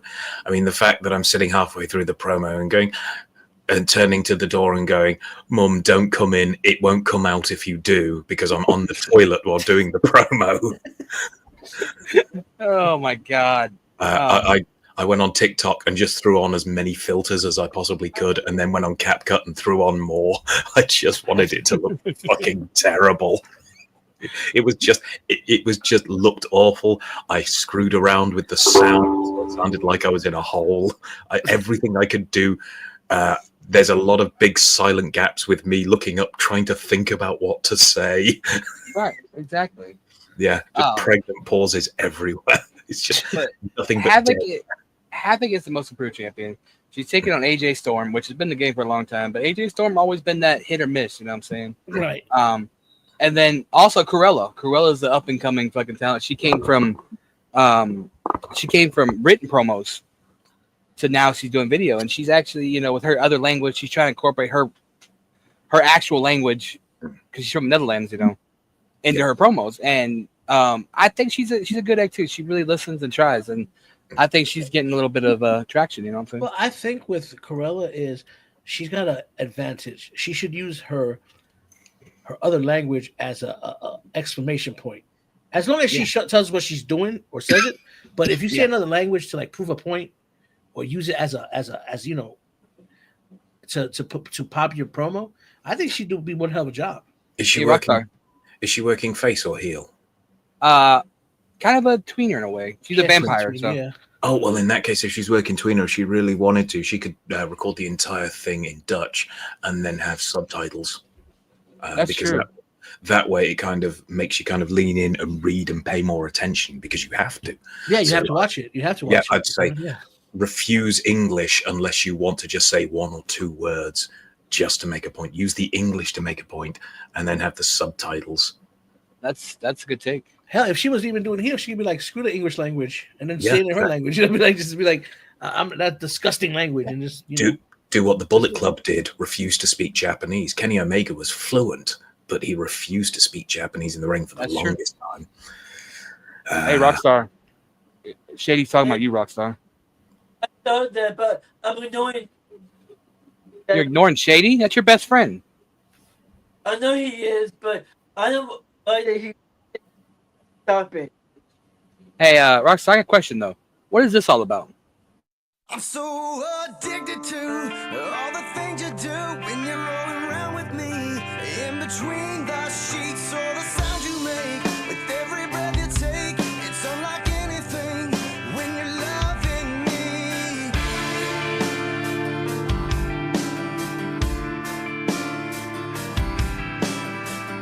Ooh, girl, let's take it slow. So as for you, you know where to go. I wanna take my love and hate you till the end. It's not. What the fuck is that all about, Rockstar? I think he's just enjoying a delicious treat. Oh, he's enjoying it too much there, buddy. I think Bond was enjoying it way too much, not necessarily Rockstar. Johnny, there's nothing wrong with enjoying a delicious treat. I certainly enjoy them too, whether in oral form or enema. Which one you taste Exactly. it faster? Which way does it go? Which one do you taste it faster? Yes.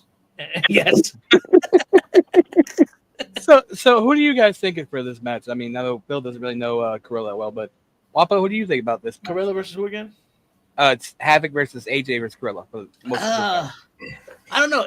The way Havoc did her promo for HSP, if she comes out like that, I think she's got it. AJ Storm, obviously he's the veteran of all three of them. But if I was to pick, man, I think Havoc got it. I mean, if, like I said, if she comes strong like she did during the pre, yeah, she's got a chance, man. It's just clean sweep. Yeah. Okay. Well, our next match in the card is Johnny Blade versus El Wapo. Johnny Blade. Of course, you say Johnny Blade. And The referee. The referee, yeah. I mean, so the thing about this match though is Johnny Blade was an EMP World Champion. He lost, so he had a rematch clause. He hasn't used it, and Wapo challenged him to put his rematch clause on the line this match. So he can go in the back of the line where he belongs. Interesting. Yeah. Wapo, what's his beef between you and Johnny Blade? It's because people like him who think their shit don't stink needs to be, humbled. You know what I mean? What makes you think his shit don't stink, though? Like, were shit. you there? When the shit don't stink? Yeah, I was there. His shit stinks like everybody else's. I'll have you know it's because I Febreze my anus on a daily basis. I believe that. Red Rose, was it Red Rose flavor over here? Well, you know, I'll take any flavor as long as it's yummy.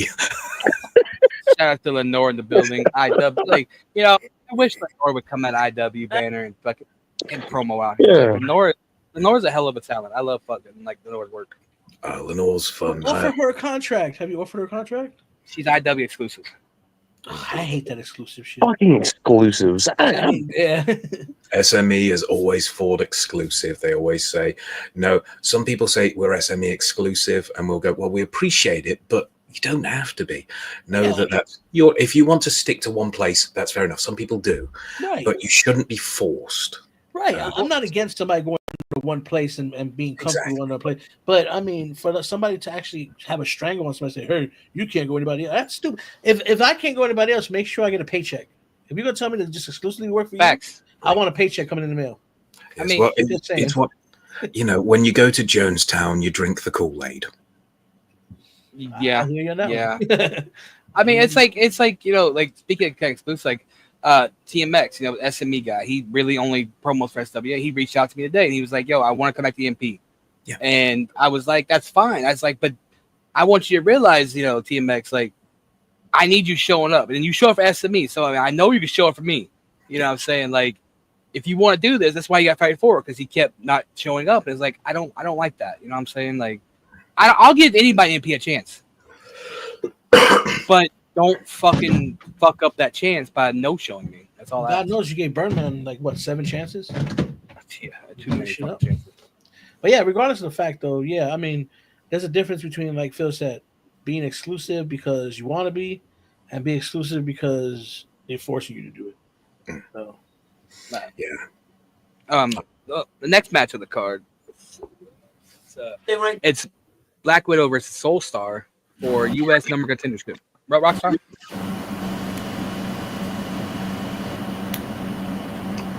Rockstar. You say something, Rockstar?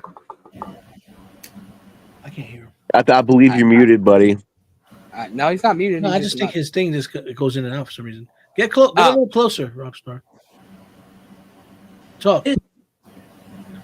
Yeah, see, I don't know what's wrong with him. Yeah, I don't know. For some reason your shit's cutting out, Rockstar. He's getting bad. But yeah, Black Widow versus fucking Soulstar. You know, let's talk about Soulstar for a second. I love Soulstar, I do. But that man is like, he is a gimmick fucking weirdo. Like this whole Law and Order gimmick he's doing, like, oh, I'm the law. It's just okay.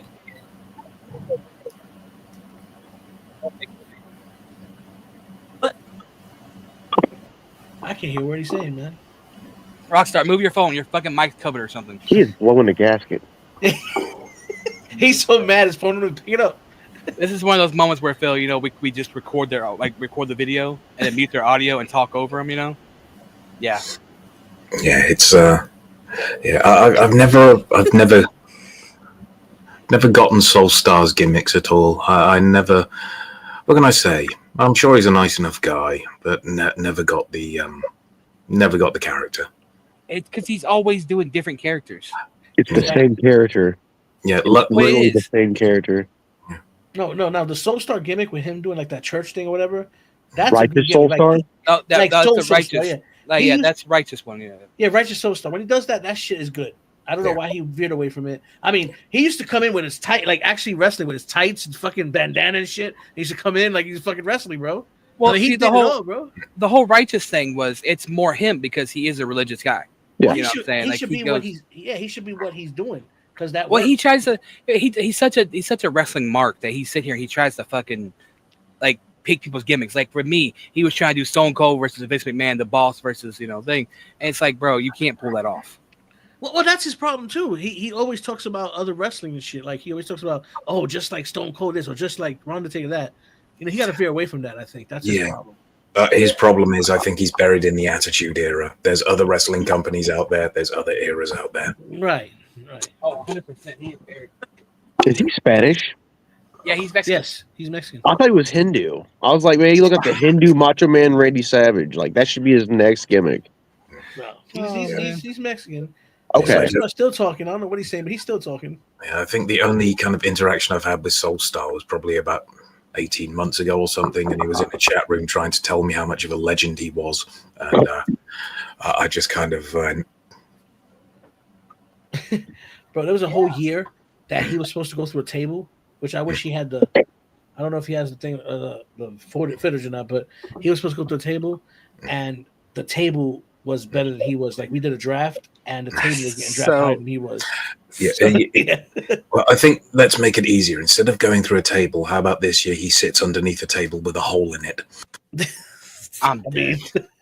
So, but the thing about Soulstar, that table thing. So in Foundation, he was like, he did this tables match, and he took plywood and everything, and like the way he went through this table was so like ghetto rigged, like, and the table was just like and people clipped it, and he got so upset about it. You know what I'm saying? That's why I stopped doing it. You know, but it was funny. I mean, speaking of going through tables, you know, Dante Black's supposed to go through a table because at last year's Bloody Mania, they reached a certain amount of comments and stuff. What up, bro? Good. It was supposed to be on fire, wasn't it? Yeah, I think I played with him. Yeah, actually. But you know that never happened. What, Rockstar? For the love of the game. Yeah, right. Yeah, Rockstar. So I don't know. I mean, is he Mexican or Mexican? I'm fucking dead. Jesus Christ. Dude. Love that line. What was that? Once upon a time in Mexico, Johnny Depp saying that to someone. Yeah. When he's saying it's on a Cheech and Chong, are you a Mexican or a Mexican? I see personally kind of Candace taking this because Candace starting to really get her stride. You know, Black Widow, she's starting to really get her stride. And she has not ever won a championship. So, you know what I'm saying? Like, yeah, I mean, we have to talk about how, you know, her last match, she took on Justin Steed, and Justin Steed had a 148, and she had like a 131. He beat her by like 18 points. Phil, you should know about something like that, you know? Beating somebody by 17 points, you know? Oh, yeah, who was that? JD. Oh, God. Yeah, you're good, Quack. Yeah, it's, well, you know, it matches happen, and sometimes you just do better than you think. That's the thing, though. People like JD, you know what I'm saying? He doesn't, when it comes to edits, he's not a bad editor, but he don't use the green screen. He uses that remove background shit and CapCut and all that. And it's like, I get it, sometimes it works, but you to me, when I see someone fading in and out really heavy, that's a real big fucking irk to me. Right. Oh yeah, what he needs to do is find a background that completely that's completely different coloring to anything he's wearing or to his skin tone, and that would make things a lot easier. Facts. But speaking of like that, next match on the card is Damian Wolf, our U.S. champion, elite U.S. champion, taking on Vagabond. You know, Breezy, like, he's another one. Like, I don't think Vagabond gets the credit he deserves sometimes because he's very talented. You know, but he does the same thing. He removes the background shit, and a lot of his edits are like that. You know what I'm saying? That's my only like criticism for Vagabond. But compared to his storytelling's great. I mean, Phil took him on the SB tournament in the semifinals, and that's what he was talking about. He had all the TVs and stuff. And I watched Phil do this fucking video. I'm like, what the fuck? Like, the mind, that's why I say Phil's mind is just on that level, because like he's sitting here playing parts of Vagabond's video over and over to the video while he's talking, and it's just like, it was clever. But like you said, his storytelling, Vagabond's storytelling is amazing. I mean, but let's get when he was the in the other realm or whatever. Mm-hmm. I mean, that was good for a month, whatever. But after a while, it got lame, and he actually got away from doing that, and he changed it. Mm-hmm. And he's always evolving. He's always evolving. That's one thing about him is he never ever stays in one. You know, when you're facing Vagabond, you need to know what you need to come. You know, correct. You can't just, you know. Well, exactly. That's like in UWO. Like, I had the Blood Money title for like 9 months or 8 months or some shit. And, you know, Justin was like, yo, who do you want to drop this to? And I was like, well, I want somebody that's worth dropping it to. You know what I'm saying? When you carry a title for a certain period of time, to me, you need to drop it to someone that's going to get that rub. Right. And Vagabond was that person that I feel like deserved that rub. So we had like a 4-month feud where I finally like dropped it to him. And he told me, it's like, T, that feud meant a lot to me. You know what I'm saying? Because we bounced off the stories like we did so well together. You know what I'm saying? And that's why I think Vagabond's going to beat Damian Wolf here. Nothing against Damian Wolf. But again, Damian Wolf is one of those people that they wait to the last moment of the promos. and Vanilla. It's vanilla too. Thank you. Yes. Well, to be honest, we did forget that he was a champion. I mean, That's your that's fault. that ain't my fault, bro. But seriously, like on the real, we forgot that he had won a championship, which that kind of says something. You know what I mean? Hey, it's not to be a dick, but it does. No, not like- to be a dick. I'm not trying to be a dick, but that's what I'm saying. It says something if you forget. You know what I mean? Yeah, I think Vagabond's main skill is his self-awareness, which doesn't sound like much, but you look at whenever he's lost a promo, he's never lost 2 in a row because he was always learning and picking up things. So he kind of goes, what did I do wrong? How can I fix that? So his self-awareness lets him make mistakes that he can come back from in his next match and just do even better. So every time he loses, it means that everyone else has to step up a little because Vagabond has learned from his loss. And that's why he will keep going up and up and up. Hey, Quack, let's come back. Quack, come on. You come on too, Shady, if you want, bro. What I was gonna say was like Vagabond. He beat when Bojack was the world champion. He beat Bojack in a non-title match, Right. and then Bojack was okay. Hey, you get a world title shot now, and it was Bojack's stipulation. He was like, oh, let me do bare bones because, again, people fall into that trap that Vagabond's all edits, just like Phil. That's not true. Vagabond can fucking talk. He's got wordplay. He can go bare bones. I've been to bare bones battles with him. He's. I mean, exactly. He's good. What I'll say was that bare bones match. I'm not saying that it was rigged, but there was a controversial behind that match that I don't really want to talk about because I don't want nobody thinking that EMP judging a certain way because it's not. Like Darko is my head judge for all big matches. Like Darko picks all the judging for that. Darko was actually sick that time. He couldn't really make it to that judging, so that was on me. But I talked to Vagabond. He was like, nah. He's like, it was a fair judging. It was like 1 point difference. You know what I'm saying? That's one thing about Vagabond too. He doesn't fucking complain. He don't bitch. You know what I'm saying? I felt bad. He doesn't complain. I know, but he doesn't complain. I mean, all you can possibly do is just run it back. Like if you ever think there's a controversial fucking, just run it back. That's the only thing we can do. Yeah, exactly. But no, I love Vagabond's work personally. You know what I'm saying? So I think Vagabond's gonna take the U.S. title. Sorry, I got distracted here. I feel good.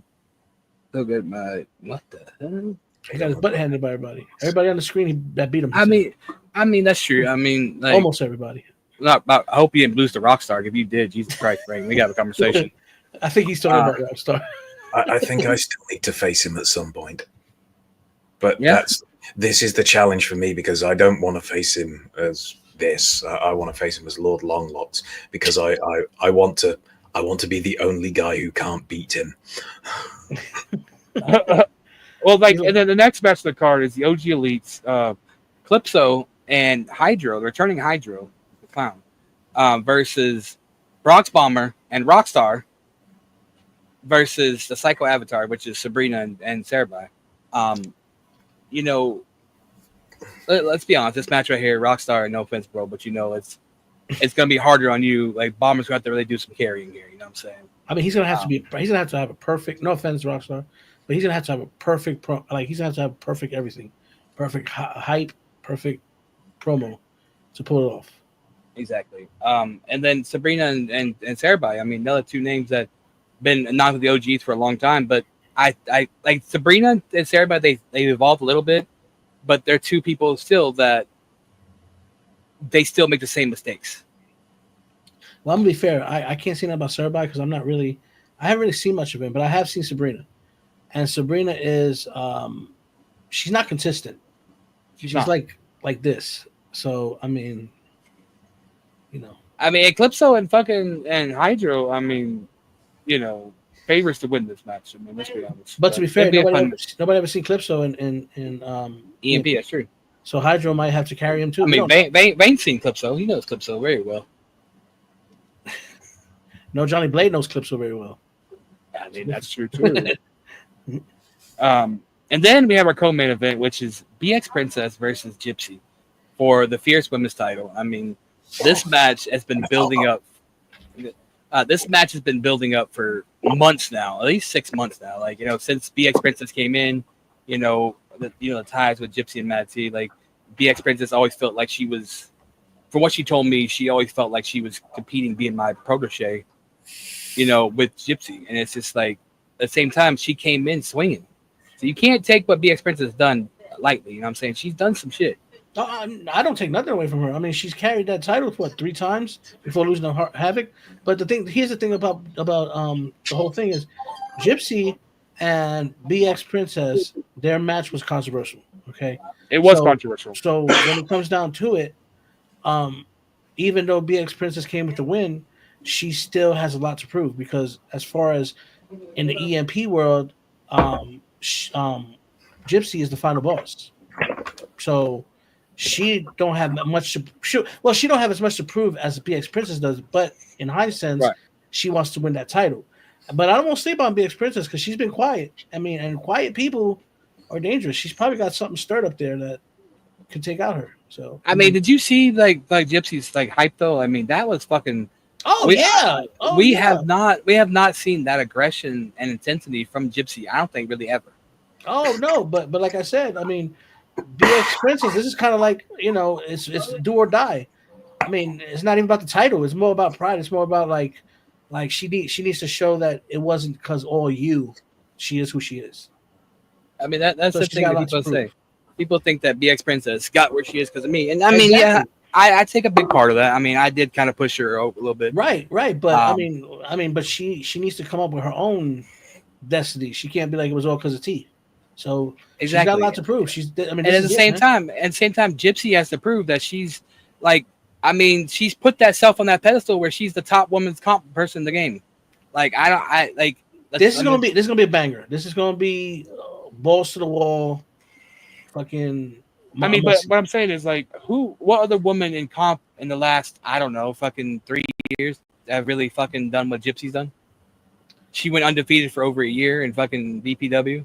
I mean, there's arguments there, but like I said, It is, but I mean, like that's what I'm saying. Like you have to think this is someone that's trying to defend their title as the top comp woman bitch in the game. Now, that's basically what comes down to is it comes down to bragging rights. That's what this is. So that's what.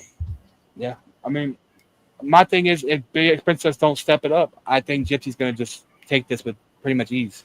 She might. Man, you know anything about BX Princess or Gypsy? I do not. I've seen like bits and pieces here and there. I'm pretty impressed with Gypsy. I did watch the hype that you just spoke about today. It was really good. BX Princess, not so much. Other than the fact that the last time I was on here, I was told that she had no idea who the fuck I was. So that kind of rubbed you the wrong way. I mean, that's the same thing. Like she had a match with fucking Doomsayer. She was like, "Doomy, I don't know who you are." It's like you're in multiple companies with Doomsayer, and for you not to know who Doomsayer is in this game, just saying, you're not watching the product. Exactly. Well, either way, from the bits and pieces that I have seen, I think it's going to have to go to Gypsy. Yeah. Carries herself well. Got a great stride in her candor, if you will. She's got a personality. Gonna have to go with Gypsy on this one.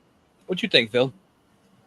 Got to go with experience, Gypsy, just because that year undefeated streak, the fact that she has ran roughshod over women's divisions around EFED, it's going to take BX something very special to be able to dethrone her.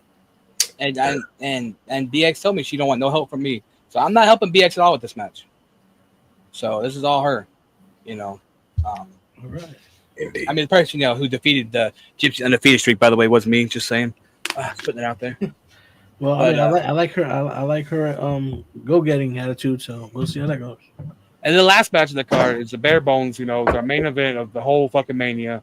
I didn't want me and Phil fucking main eventing, but everybody was like, "No, Phil's the SME World Champion," because I didn't want us to seem biased. You know what I'm saying?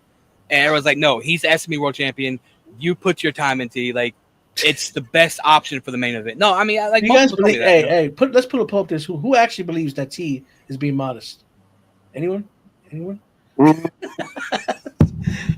Just saying. But okay, go ahead. Continue. What? Listen, like the thing is with me and Phil, we've been friends for 4 or 5 years and stuff. And Phil has been always a big inspiration to me. And I always wanted to fight Phil, but I wanted to fight Phil when I felt like I was ready. Right. And ladies and gentlemen, here is our SME EO. Oh, sorry, dear God. EO. And let me alliterate. He is not a bathroom hyper. I repeat, he's not a bathroom hyper. I've been known to do it. But no, I would say like me and Phil, like we had 2 matches, and I felt the last match, I felt like I was robbed, but I'll let it go because I fucked up there. It's terrible to be robbed by the better promo, isn't it? No, I talked to Shady, I talked to DJB, and I talked to Phil. Everybody, they were all like, if you wouldn't have went so long, it might have been a different outcome. But I was trying to put so much storytelling into this one promo where I fucked up at. You know what I'm saying? That's not what she said, though. So, I mean, no, it's not what she said. But I can only go 45 seconds, so maybe that was the problem. Yeah. But no, I think it'd be a fun match. You know what I'm saying? And then Darko killed the idea of being bare bones because he wants to show people that, because everyone always says that Phil's all edits. It wasn't for edits, Phil couldn't win all these matches. And Shady knows that's wrong. Everybody on the screen pretty much knows that's wrong. You know what I'm saying? Yeah. Like, Phil has an amazing wordplay. That's like people telling me I can't win without edits, and I'm like, that's I do it all the time. No. I've seen Shady, like, oh my God, some of the funnest matches I ever had was me versus Shady, our 80s match, our 90s match. I mean, like, that's the other person that I've never beat Shady. I'll say that, It's all them how you approach it, man. Like Exactly. the editing part's just damn icing on the cake, if you ask me. It just makes a promo much more watchable. It's what I'm saying? That's what it really is. It makes it more entertaining. Exactly. I mean, you can always and hear, it's- in the business and game that we're in today, it's the same as WWE. I mean, I'm an entertainer, so Yep. I'll be the first to say it, and you have to be able to bring a wide variety of something in order to entertain. Yeah, I mean, sorry, check this. That's the thing. Like, that's people understand is that it's not about the editing work that we're doing. We're trying to entertain you guys.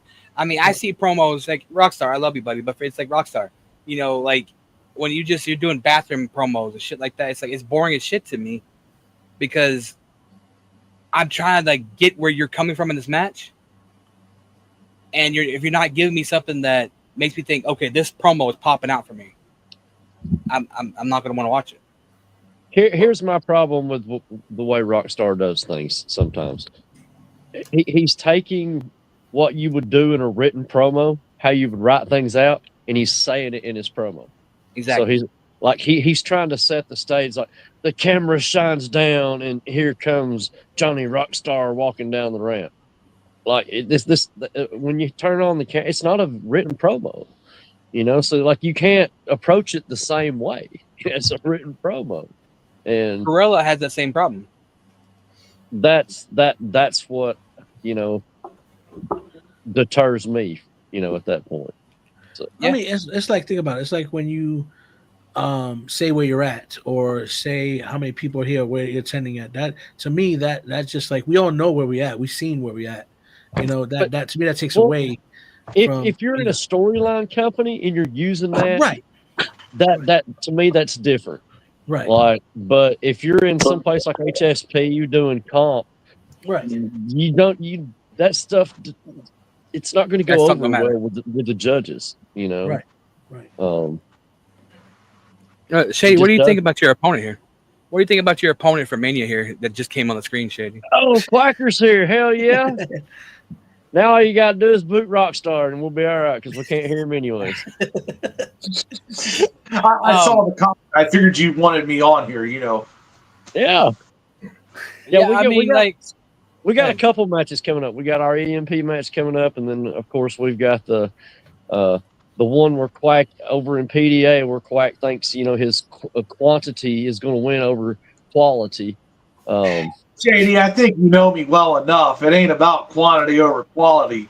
You know I'm going to bring it. I know you're going to bring it. I know the guy in the center is going to bring it. One of us three is going to walk out with the championship. I still had to come out here and beat up that numbers hype. I still had to come out and beat up that numbers hype. The 3-2-1. that you did. Did you like So- that? Look, hey, it caught your attention, you damn draft dodger, not coming out here saying anything. I watch everything. I went and had my phone fixed today. Finally.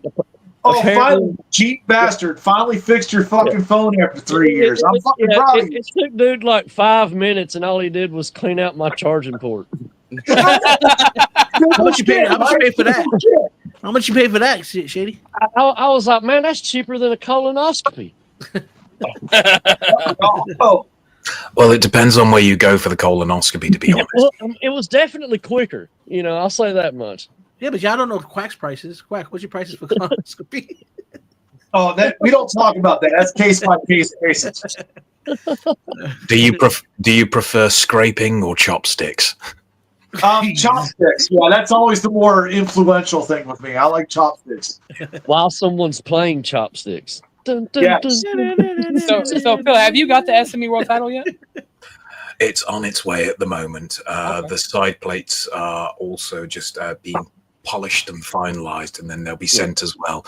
So I'll attach the side plates. International shipping right now be a bitch. Yes, indeed. It's a fair amount. Is that yours to keep forever? Like you don't have to defend it? Oh, no. Yeah, I've got to defend it. Well, I mean, I think Phil's going to keep it for a while, but that's just me. Now, Well, it's going to take 10 years to get back to the States if somebody beats him.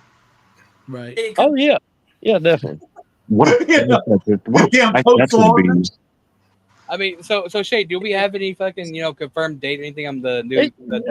It's just taking I didn't think it would take as long. Well, I meant the number So, one like, championship tournament. Yeah, it's going to be I think it's like 4 to 6 weeks for the side plates, and and then shipping, on top of that. So, Well, what about the number one Sure. contender tournament? Yeah, who did you got? You got your Well, finalized? I was wanting to wait until Phil got the belt and everything. Oh, okay. and then Oh, so you don't got go from there. Give him a second to enjoy it. You don't Yeah. have competitors yet? I Like, you haven't. have- I haven't made a post yet.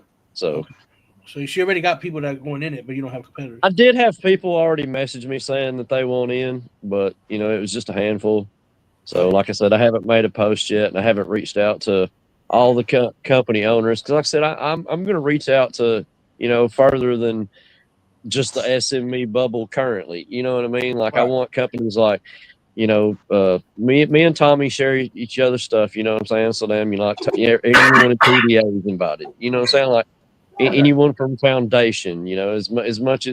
As much beef as people think is between me and the BWO. Like I want all those guys to have an opportunity. Because I know there's some good promo artists inside those companies like WGP. You know what I mean? But they don't see things the way the way they should. So it is going to be an open invitation tournament. I'm and thinking about throwing my hat in there. I'm not sure. Think about it. I mean, No know rock who stars the allowed. champion is. You know what I'm Yeah, saying? Like yeah, I'm you're thinking going to about be going up against Phil. That's You what know what makes I'm me saying? intrigued. That's So- what makes me intrigued about it. That's why I'm No, intrigued about it. no bathroom hoppers. Sorry, Rockstar. I mean, that's what intrigues me about this game of business. And keeps me going in it is the thrill of competition. Right. I and like that's- going up when they say steel sharpen steel. Like you want to go up against people like that because Exactly. that's where you really test your resolve. You test your limits. You test your creativity. You test your entertaining ability. I mean, it's like the first round was like me versus Doomy, and I never beat Doomy until the tournament came, and I finally was able to beat Doomy. You know what I'm saying? I took on TJ Shadows the first time. I beat him. I beat Phil Marshall, but If you beat Phil Marshall, then why doesn't it say SME World Heavyweight Champion under your name? I told the judges to give you the win, even though I really beat you. That's okay. Oh, so modest. There is such a thing as a sore loser there, T. Oh yeah, I ain't he a is sore definitely a bruised vagina. Yes, I mean, I still owe Quack $20 from that match. Fuck. you do. Where the fuck's my money? Where's this Back 20 my bucks? money. I'll cash Is app you after the Dr. show. Have to poke a bitch. Maybe. But no, I think May's gonna be a good show. I'm looking forward to seeing Quack versus Shady. Like these two, y'all been friends for so long, and y'all have never had a match. Y'all said so. I think it'd be awesome, especially being co-main event. Yeah. I think Mania got some good card. Like it's a good card. So Yeah, me and my both- boss were both of them. presenting. Jesus. Fucking A. God damn it. Yeah, Wapo, like, where's some other matches you guys got? Like, Vane, where you got some matches going on at? Everywhere. I'm a hoe. I am everywhere. Well, of Yeah, course, promo whore. I am just jerking off the microphone at this point. It's just a matter of who owns the microphone. Don't forget to tickle the taint. I always do. There's another Elite Mania, the first original Elite Mania, 6. Yep, coming number up 6. That's over on correct. Elite Marks. Yeah, you double booked, aren't you? You're working two matches. I am. Yes, I see It's Vane and Don Krypton, and then we got Pretty Petty Peterson versus Fetish. Oh, that's gonna be good. What is that called? What was the stipulation? Oh, it's gonna be dirty. Well, 30? Yeah. above all else, we're gonna put a parental advisory in front of it because I guarantee you, I'll end up fucking Fetish by the end of it. Lord. Okay, and I've got to ask. I know it's going to be going out live, but where can I buy the replay? I'll send you an advance copy. It's okay. Oh, thank you. It'll be shared to the SME page for sure. I want to try and get up my right wrist to be as strong as my left. So Practice makes perfect. I'm the best around. You know, Quack is actually promoing this year, which surprised. I mean, shit, Quack, you guys never really promo. Now you. He promo did what? everywhere. He's already. This is his third match this year. Going on your fourth.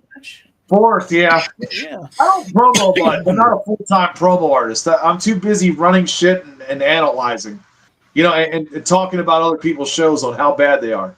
That's what I do. I mean, mainly WGP. Promo is Zerber. You know what I'm saying? Like, Quack's doing his thing with promo is Zerber. Yeah, he is. 2:16:30. Thank I you. did not come up with that idea. I got asked to be a part of that shit, so I was like, And then you took all it right. over.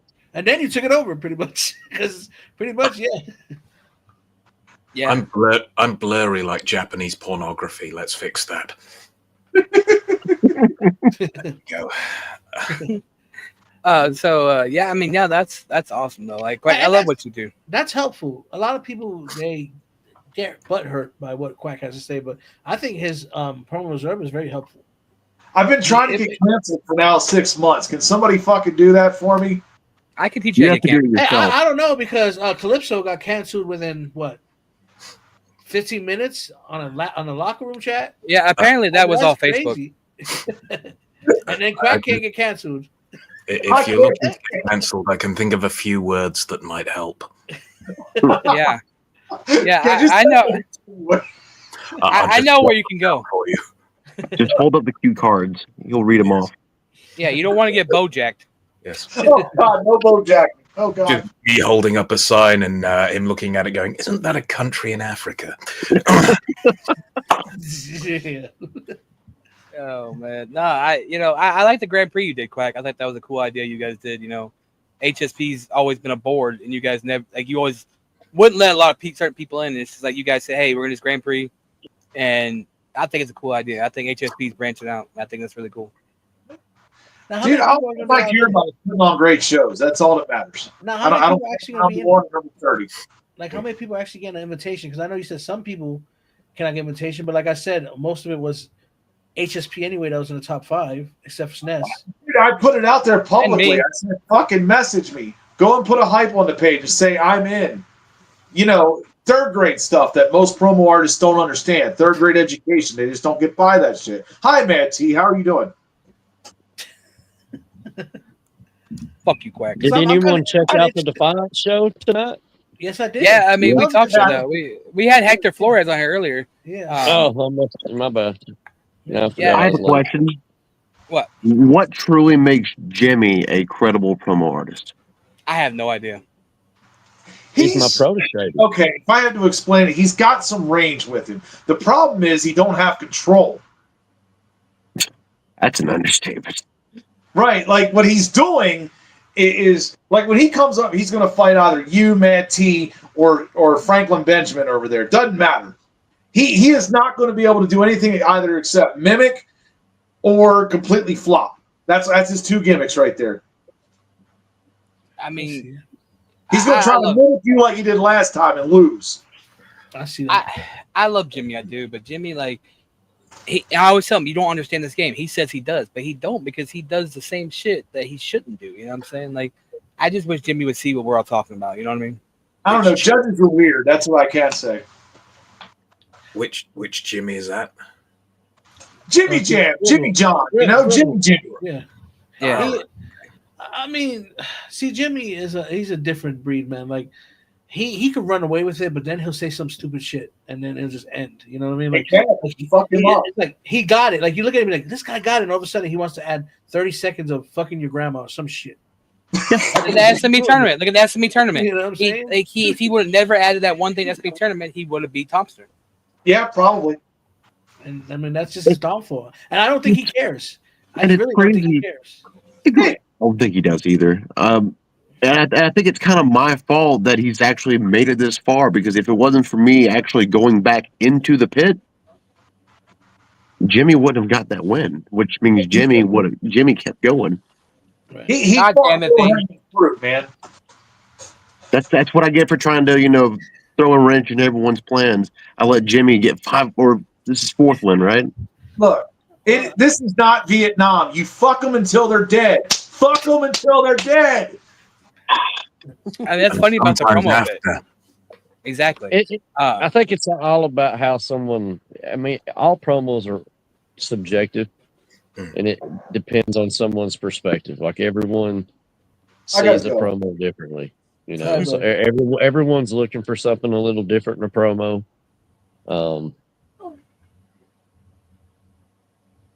And it's hard to see like everyone's perspective sometimes. Like with Jimmy.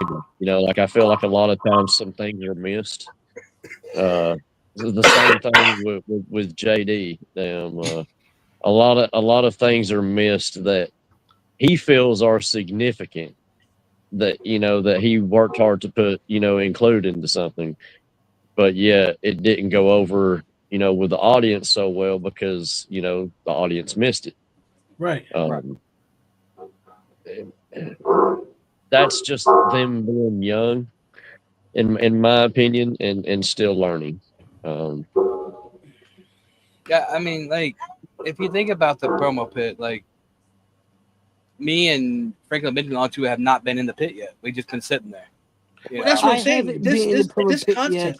this concept is great because look at who's in the pit right now. Yeah. You still got Hector. Hector's you know, gone.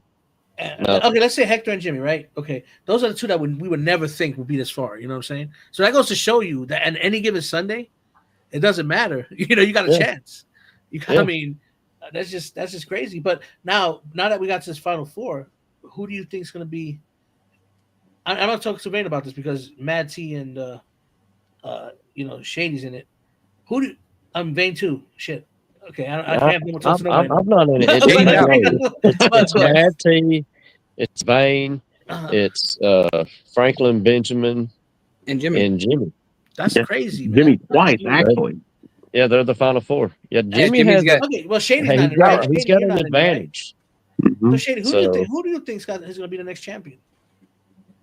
I mean, out of these four, I'm biased at this point. Are you biased? Who you I mean, Jimmy's my protege. You know what I'm saying? So, like, to me, this is his kind of. I mean, the SME tournament was a big test for him because that was the first big tournament comp wise he was in, and so like I think he kind of learned a few things, and that's why you're seeing the competitive side of Jimmy in Defiance, but there's still that little bit of like overwork, that he done. But like this time, he managed to pick up the win, but he put that little bit of extra in the front that I don't think too many people may have understood about SWA. Right. And I think he spent a little bit too much time talking about Tonstradamus in the SME tournament in the very beginning of his promo. So for him to get that win, like in my opinion, over Hector, he got lucky. He got lucky. Yeah. You know what I'm saying? So, Yeah. like I say, there's certain things you got to learn. Like in a comp setting, and it's different from storyline. And he used a lot of storyline tactics, like talking about headlocks, and he was gonna. The moment Jimmy said he was going to literally choke the life out of Hector, to me, right there as a judge, he lost it. Right. Because in a comp setting, you literally can't do that unless you literally have that person right there in the promo with you and literally do it. You know what I'm saying? So, And nobody wants to see Jimmy rear naked choke anyone naked. You know what I'm saying? Like nobody. It's not something we asked for. Oh look, hey. yeah, Jimmy, we're still streaming and we're talking about you, pal. And that's the thing about it too is it's hard to distinguish the difference now, because if you notice, a lot of these judges don't like the fact that you talk about, you know, single-handedly choking somebody, but then some judges do. You know what I'm saying? It's like it's just crazy how everything is so intertwined right now. You know what I mean? Even though it is storyline some places, but to me it looks like everywhere you go it's the same thing. Like that's when I go and I say something, I say I'm gonna choke you or something like this, I'm gonna say I always put the verbally before. You know In comp, never you can use things from storyline in a comp setting, but it has to be used appropriately. Exactly. Right. You can't be using like I'm gonna literally put you in a chokehold. Right. You know what I'm saying? Like that's, to me as a judge, it's not gonna fly. Right. You know what I'm saying? In a comp setting, storyline, I'm looking past all that. You know what I mean? Like I'm looking for those things, you know, for you to carry on that story. But as far as the story you're trying to tell in comp, I'm not looking for you to try to tell me about putting somebody in a wrestling move. Right. You know, I'm looking for you to take those things that you learned about this person from storyline, like a win or a loss or this, that, and the other, and use that in a comp setting to tell a different kind of story. That's just me. No, I get that. That's like in, you know, the umbrella, the hardcore umbrella. You know, we like to keep it wrestling, but I try to tell people like, yeah, EMP is comp, so talk wrestling, but like use it in a way where you can. I'm not sitting there saying, "Oh, I'm gonna put you in a power bomb" or something like that, but like, you know, use the wrestling aspect in your comp promo. You know what I'm saying? Like, don't go out there and just shoot. Like a Raw SmackDown fucking. Yeah, like don't go out there and just like shoot. Acceptable in some places in a comp setting, like SWA, like they're not going to hold that kind of stuff against you in SWA in a comp setting. Okay, Yeah, like they would welcome it almost. In HSP, not so much. You know, Defiance. They like the story, but damn, like the character's not going to sell you. You know what I mean? Like, I feel like I addressed that tonight in my promo against Franklin Benjamin. Yeah. He came at me exactly the way I pretty much said he would. You know, damn, coming at me from an angle from somewhere else. Well, here's the thing about, you know, and using the same tactics that have been used on me in the past, man. Like, you know how many times I've been heard the Southern trailer park meth head fucking bullshit, man, as many years as I've been in this, and you think that kind of shit's really gonna like affect me in any kind of way? No. It makes me laugh. Because it shows that you can't come up with anything better. Like the smartest thing he said in this promo to me was when he called me a necker. You know what I mean? I was like, you know, that's a good one. I was like, I'm hashtagging that shit, you know? And so I mean, I'll give anyone credit where credit's due, you know, but and if everyone knows Shady. What surprised me though is Jimmy did use a wrestling gimmick, basically. I forget who he was facing, and he won in Defiance. Yeah, it was tonight against Texas. And then I see another set of matches where somebody like say Matt T was facing, I don't know, I forget who it was, but and it was more like a shoot kind of promo, and he won. You know what I'm saying? Like something like that. You know what I'm saying? Which is kind of, I guess it's on what the judges feel at that moment. You know what I mean? I think it's like what Jimmy just said. It's about the entertainment factor. So you can come in with whatever you want, but if it is entertaining first and foremost, and it is more entertaining than what your opponent does, then people will generally side with that. And when it comes down to insulting Shady, I mean, he's clearly not a guy who does meth. Everyone knows that heroin is his drug of choice. So Yeah, baby. exactly, heroin and ladyboys, just like me. That was Oh, vicious. me. If anyone insults my best friend Shady, then they deal with me. That's right. You tell him, The buddy. first time we heard you all night. Right? I know. And as a speaking of that, as I'm your best friend Shady, do you think I should be a pro Shady? No. Because you're my best friend. But that doesn't mean you should be a protege. Yeah. If I made all my best friends want to be. proteges, I would have hundreds of them. Yeah, I think what he's trying to say is, Johnny, that to be a proto shady, you would need to be new to the business, and he's trying to teach you the ropes. And it wouldn't seem fair that a Hall of Famer would become a proto shady. If I asked him to become a proto shady myself, he would refuse me, because he would look at me and go, "You've been in this business long enough. You should know what you're doing by now." Yeah. I mean, exactly. You know, like I it's like, tried to get in contact with Shady, but he's ignoring his messages. yo, look, Rockstar, keep doing this, buddy. Why is he around? Certified lover boy, certified. Maybe hold on. Case, why is he around? Certified. I don't know why it's not playing. Certified pedophiles. Wop, wop, wop, wop, wop. That fuck 'em up. Wop, wop, wop, wop, wop. I'ma do my. What? Live. Is he going to do it live? Yes, he's going to do it live. There it goes. What? Fuck 'em up. It's just me, guys. Game on, it's just me. Yeah, it's a little bit of yeet though. That's at least half a yeet, if not a full yeet. You look like you're feeling good, Jimmy. What'd you drink tonight?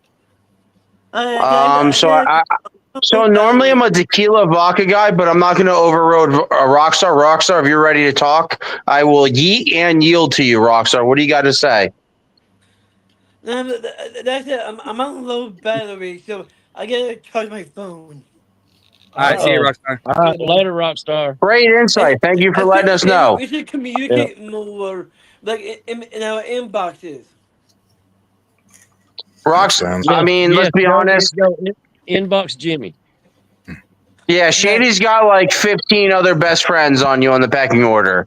You're at least 16 on the pecking order of best friends to Shady. I mean, I got a spot for you to be 2 or 3. JD felt like the 20, man. Rockstar, I got an opening for you, bro. Okay. So, like, yeah, you got Jimmy, who's like probably one of the best on-air talents. Like, anybody got any questions asked for me? To answer, Wapo, who was released from his EMP contract. That's interesting. I wonder how deep that is.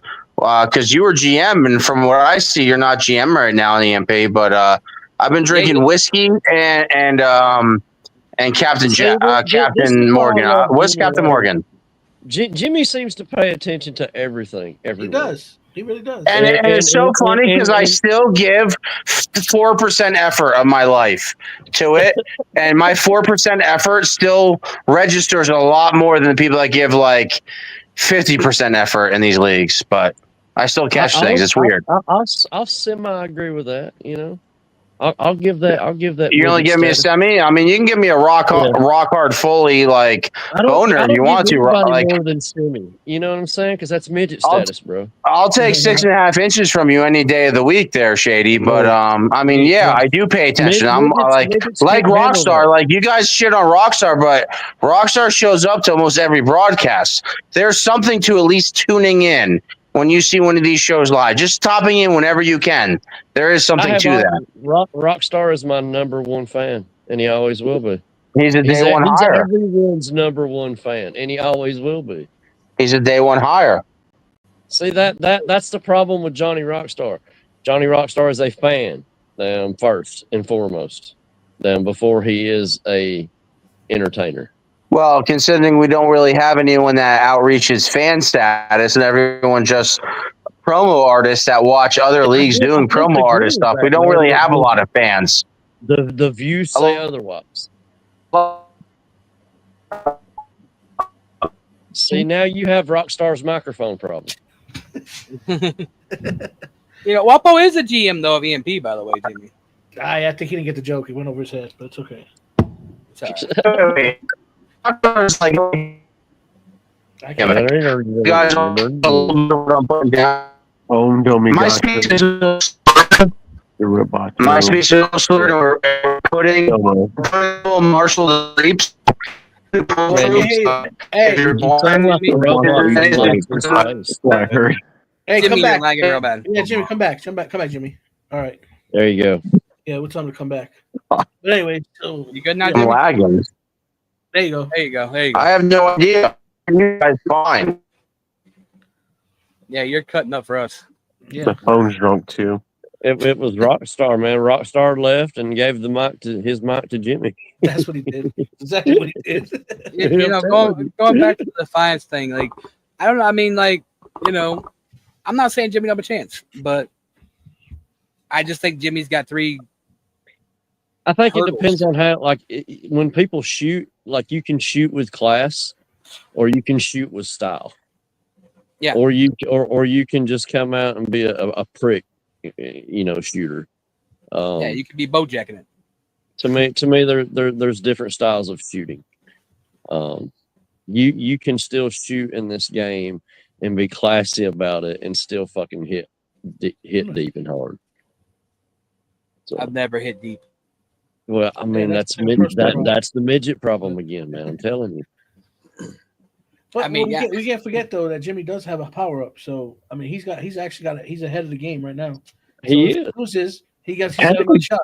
Yeah, technically speaking, there's actually 5 people left in this, and 2 of those are Jimmy. Yeah, exactly. So I it's mean, like, that's the thing. I mean, technically there's 6. I mean, I'm still the Defiance World Heavyweight Champion. I don't care what the stats say. I don't care if I was kicked out of the promo pit or not. I ain't been defeated for my World Heavyweight Championship yet. Man, I'm You telling know, you, so- I'm telling you right now, if I win this season of Defiance, I swear to you, I'm going to drive an hour and a half to your house. See, I And love we're it. going to See? have an actual match. For And I welcome it. I welcome my it. belt. I want this to happen because I know I know it could happen. You know, so we will put that shit on pay-per-view. All right, Phil. I mean, fucking me and Phil's not too far. I mean, me and Shay's not too far from each other either. I mean, shit. You Like, feel like that ain't too far away? No, we're just have 8 hours fucking separating us. who? I bet it's probably cheaper for you to get the freaking belt. I live in Tennessee right now, so. Oh, wait, you said Phil. I was like, Wes. yeah. I was gonna Feels say like that, two that would oceans away. take What are you like talking about? a day maybe. Nah, you know, sorry, to I'm get high there. as fuck. Feels sorry, like 2 but, like, oceans away from here. What are you talking about? Yeah, like, I don't you know. better have a real ID passport. Yeah, right. Make sure you have that gold star at the top of your ID. Yeah, Yeah. Yeah, mine's not gold, mine's black. I mean, but at the same time, though, like Shady, you got to take on Briggies, and Yeah. that's you know, what is it? I'm looking Championship forward Showcase to that. 4. You know what I'm saying? Yeah. So even like yeah. So I'm not gonna say too much, man. I gotta save shit. So Well, is that going to be the final battle, or is it going to be like another Randy Orton Cena battle for the 27th? no, I mean this is gonna be mine and Briggy's final battle in Defiance. It's gonna be the 3rd one. I won the 1st round. He got me the 2nd match. Now this is the rubber match, and the only time we've ever faced has been in Defiance. So You know, we're gonna do it one last time for Defiance in the Champion Showcase. I think that's the name. I can't remember. Yeah, that's Championship Showcase 4, yes. Yeah, and for over an HSP, again doing something like estimate, bringing in a lot of different companies. You know what I mean? There's a chance I could have 2 or 3 matches at the event. So Same. That's crazy. We'll see how it all turns out. 2 years Yeah, I ago, mean, I had 2 matches in there. I told Shady, but back next year if he wants, EMP a part of it, we're glad to do it. You know what I'm saying? But I think it's gonna be fun. Like, I fighting Briggs in VPW this week right now. This card right now. He requested a match in VPW. He was like, I want Mad T. As a matter of fact, there's 2 gentlemen on this screen right now, I think, that agreed to a match for SME for that event. And that being Mr. Vane and one Mr. Phil Marshall. So I think that match is set to happen. Vane versus Marshall? Oh, that's going to be a good one. Yeah. It's not for the SME championship or, for anything like That'll be a good that. one. It's just straight up one-on-one match. For the love of the game. Yeah. Is this Quack? Is this Quack versus Shady? I'm looking forward. What to match are we talking about? So Vane versus Phil. Marshall. Yeah, Vane versus Marshall. it's going to be at Champion Showcase for. Is it July? June 26th and 27th. Yeah, June, end of June. Oh, we're talking about SSP. Yeah. Showcase. Yeah. So a rematch of the SME tournament finals. No, that was Bridge. So well. No, that's what I thought. Oh, I thought you Vane and Marshall. I thought you said. Yeah, I was thinking Briggy. So Vane, that means you're gonna have two matches ready because you won't know. Well, you're not going to do the. Never mind the Dynasty Championship, right? Yes. Yeah. The PDA championship. Yeah, that's gonna be fun. That is if I don't get knocked out of the number one spot or released out of the top 5, I'll be in that match. Yes. Yeah, there's a lot of factors still in play, leading up to that event. That's what I'm saying. So that's what's interesting to look at it right now, because there's been certain matches already kind of set in stone, but as far as like the champions, matches, like, that's still yet to be determined. Well, I like your pizza. I like your pizza too, Jimmy. Dude, that's plain pizza. Never feed me a plain pizza ever again. I'll fucking give you a Stone Cold Stunner right here through a fucking table. So Jimmy, like, who is your biggest worry about in the Defiance pit still? To be honestly, and it's weird to say because both you guys are on the screen. Franklin Benjamin, I think, would be actually the toughest out of you guys. I'm not trying to fuck with you guys. No. I think he nailed it. I just watched who's that old motherfucker? They do Defiance where it's like pre-recorded and they put it on YouTube and it was like a one-night tournament. I just watched it. But not best of the best. What the fuck was that? Regardless. BWO? Yeah, I think BWO and Franklin lost in the finals. He tagged me in Defiance to watch it. And I was free. I watched it, and I feel like they kind of get. Honestly, I don't feel like what Franklin Benjamin brings that the fans like. I personally like it, but I don't think, especially Defiant judges. But regardless, his promo scares me the most. I like Matt T and Vane. I already have strategies to fuck both of you guys up. So we'll see what the wheel spins, but. I think it depends on what he brings and how he brings it across. It's gonna be Vane versus Franklin. That's gonna be the next wheel. In the well, I mean, but the wheel, but like we can make our epiphanies, but the wheel's going to set the next one-on-one matchup. That was kind of my whole point tonight in my promo against him. I remember I called it here. It's gonna be Vane versus Franklin. So Matt T, let's say you go against Franklin Benjamin again. Yeah. Again. In the Defiance competition, and you beat him. Yeah. Will you challenge me or Franklin? You think right now? You beat Vane somehow. You beat Vane, and you're Mad T. Who do you challenge? Me or Franklin? The smart be going back in the fucking pit. That's what I do. Yeah, I'm going back in the pit. That's and just chance. And just chance missing that one. Yeah. That's only 3 people left.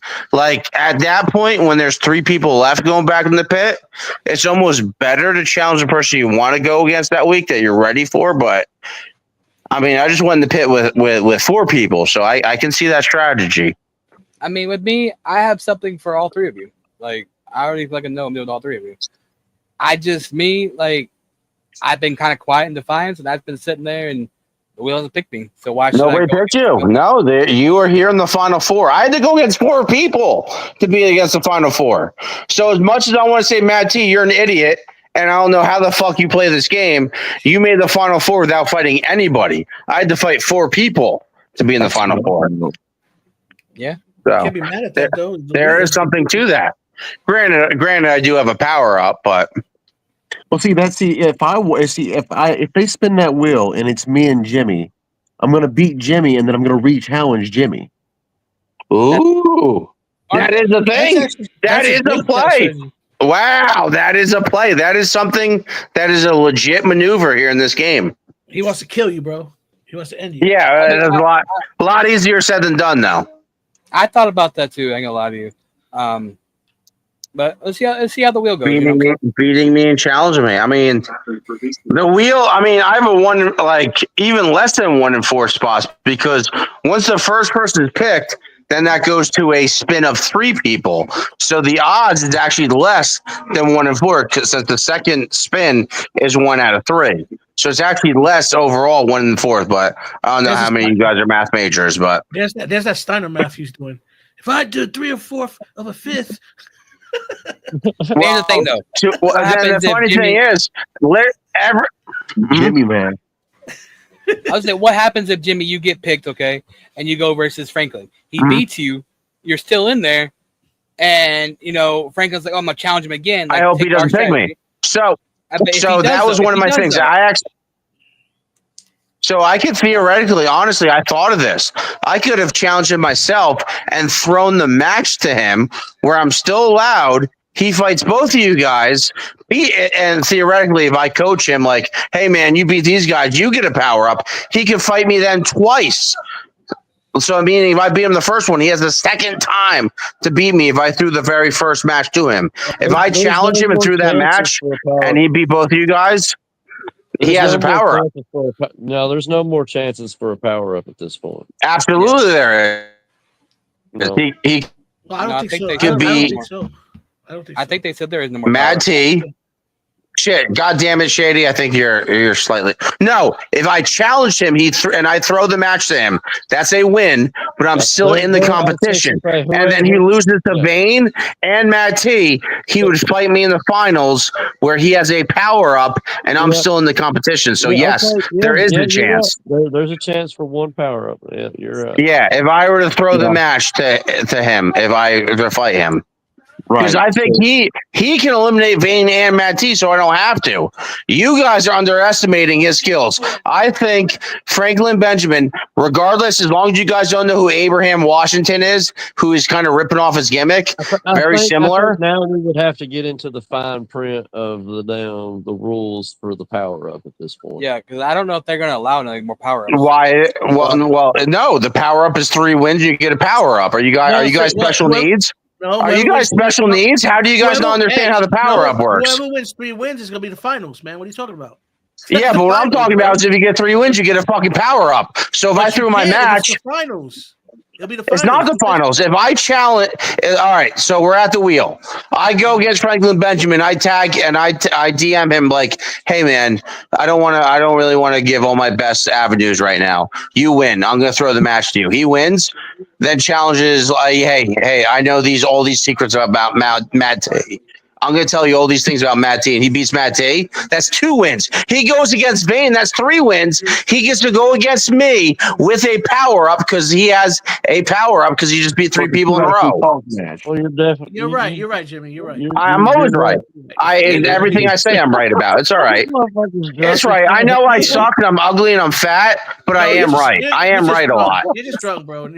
Well, here's the thing, though. My thing is, what if fucking Bomber and Tom Ford come out here? What ifs there? You know. But the thing is, what about if they come out and say no more power ups are active the rest of the tournament? I mean, that could happen. It'd be weird and shady, but then again, like Shady, a guy's been in this league for like how long? The fine print of how the power. I mean, I know the power up is designed as an extra life, but it depends on how something.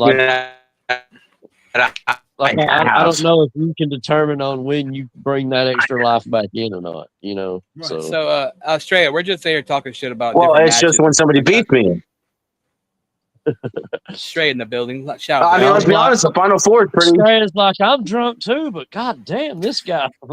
I had 6 of these bad boys right here. So yeah, I know what he's doing. I know what he's talking So about. do you guys think? Oh yeah. You think? What happens though if Jimmy does get picked by Franklin? And do you guys think? Do you think Flores beat me tonight, and people are just voting on his name before tonight's promo? Or I didn't say I think Flores beat you. I think that some aspects of your promo could have. No, me and Franklin won't pick each other. We're running mates. Vice president, president.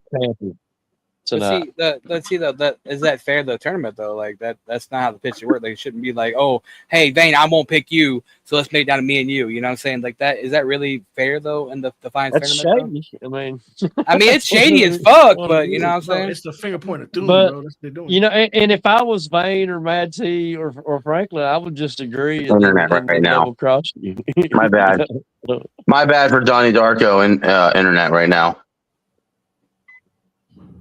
I mean, if I was him, I would look at it as how it would benefit me. You know what I mean? To get me to the final. Like, that's the way I would look at it. You know. I mean, no, I look at it like that too. I mean, I'm not saying you're wrong about that, but it's just like to me, that's like, you know, especially come out here saying it, it's like that's kind of like, you know, you're like, oh yeah, I'm trying to rig this a little bit. Like I don't know. I mean, it's what Well, it's I know what it is it's implanting thoughts in his opponent's head already. No, that's true too. That's true. He's too. just playing. He's just playing him, bro. He's just playing him. You know, so is that going to dictate how y'all Wait. come at him? You know, in that So you're saying me and Franklin Benjamin doing a rigged Republican vote would be shady as fuck. Yes.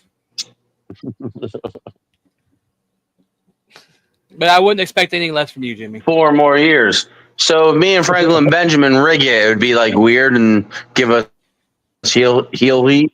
At the end of the It'd day, be a little shady. Speaking of shady, hasn't Shady been in this game for like 20 years and won like, and Shady's won like 80 titles, but for some reason the Defiance title 700 and something. he won 800 titles. he's really weird about sending back on time. Is that like strange to you guys or no? 786, Jimmy. Yeah. What about the Defiance Defiance title, Jimmy? Defiance title has won. You heard it here in EMP setting the GPW standards of fucking Blokiverse. 78 and 95 titles. That's definitely. Yeah, the Defiance title's mine. I mean, it's all mine.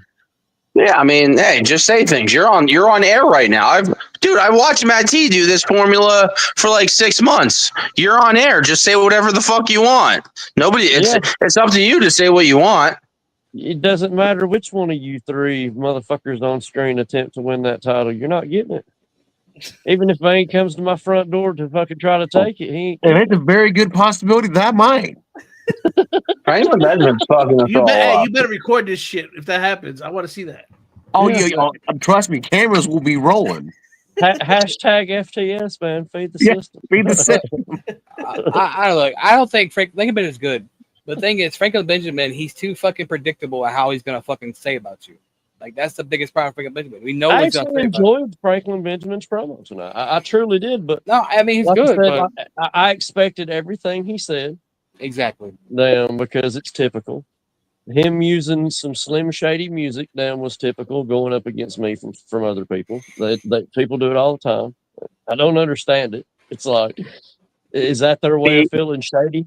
You know what I'm saying? Like, because to me, it instantly loses something in a promo for me. If you've never done it before, and you go and use shady fucking music as your backdrop, like. You know, wait, he's doing some shady music. No, Shady, fuck that. Shady, you OG fuckface, you. Fuckface. OG fuckface. You just said you could predict him.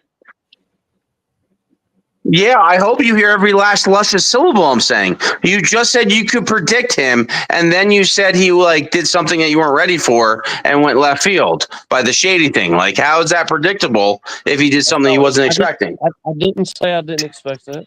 Yeah, I think he missed the whole conversation. No, he said. I think you missed something while you All were right, making I that guess. sandwich.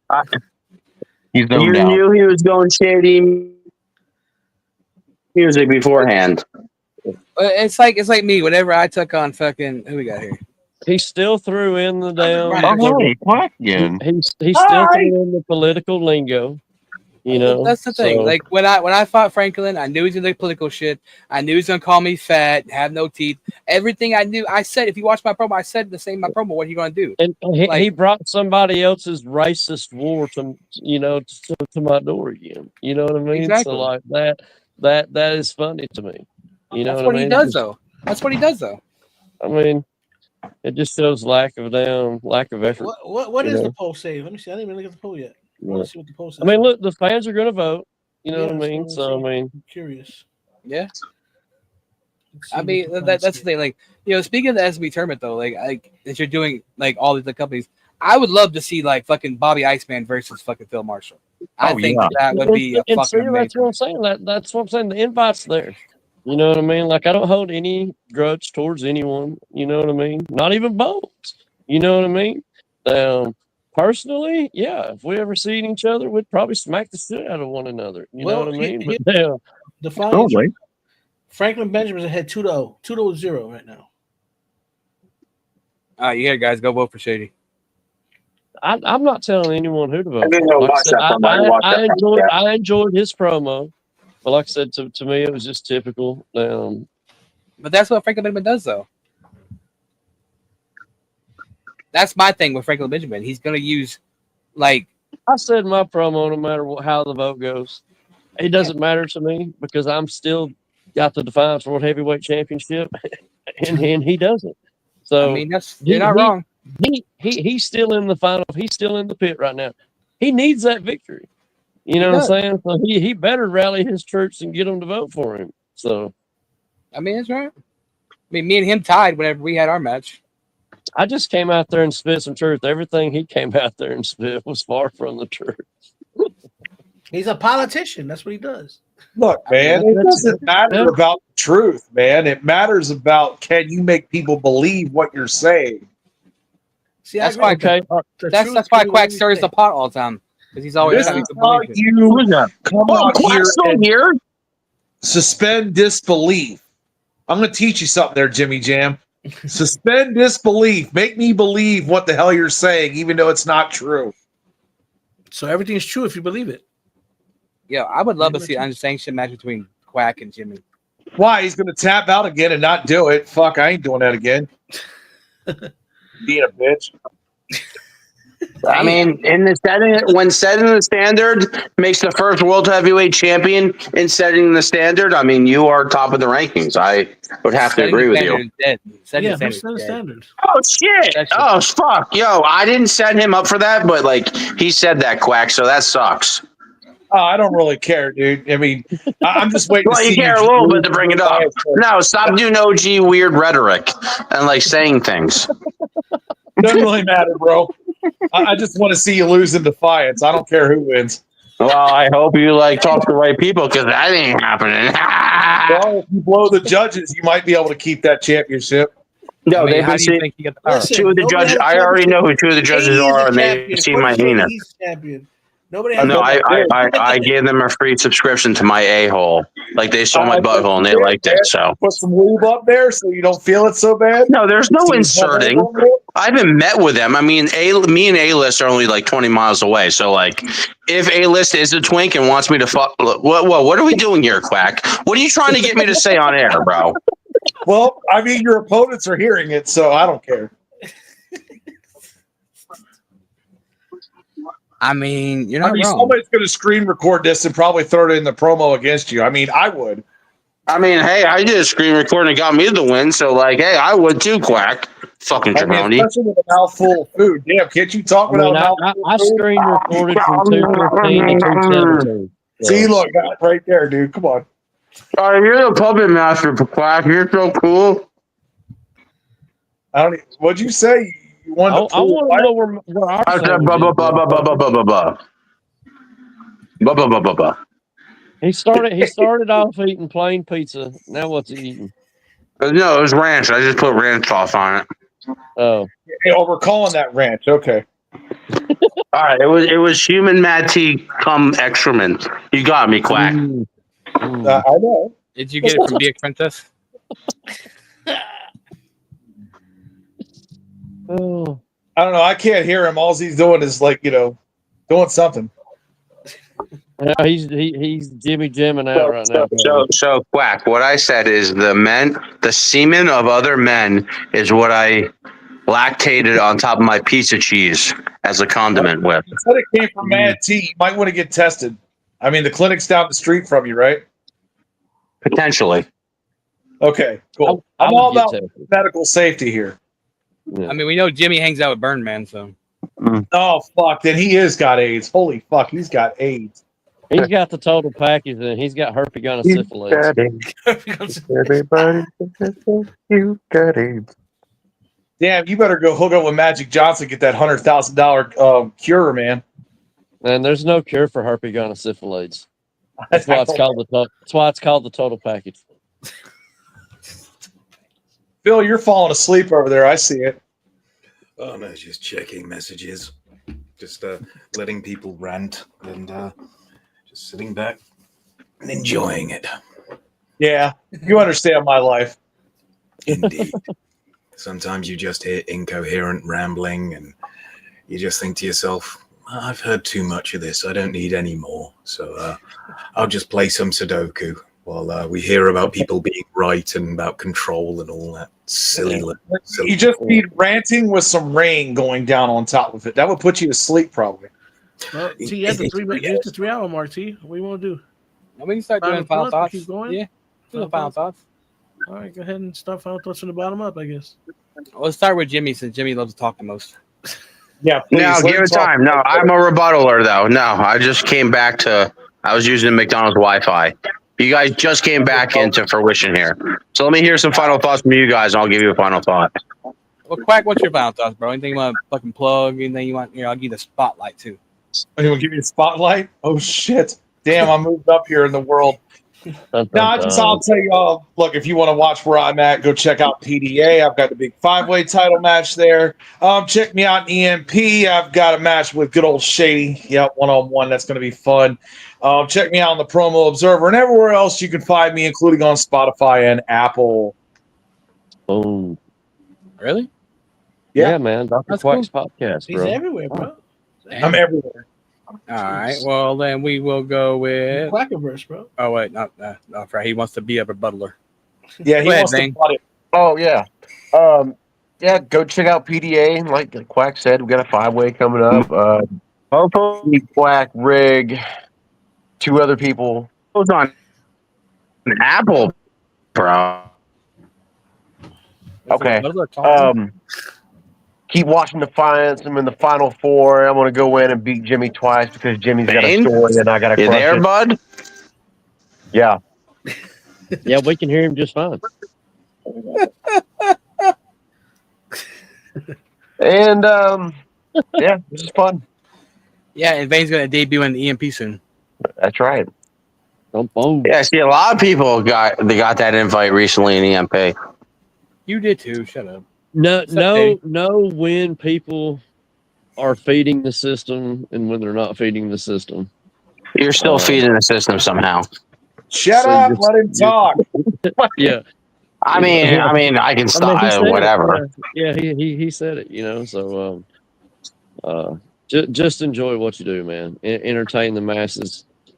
Pretend like you're putting, asses in seats. You know what I mean? Because if you're grabbing someone's attention, you're grabbing their view. Then you're doing your job. That's Right. not a job. But if it's a hobby and you love it, it is what it is. The SME number 1 contendership tournament will probably start up in about a month's time.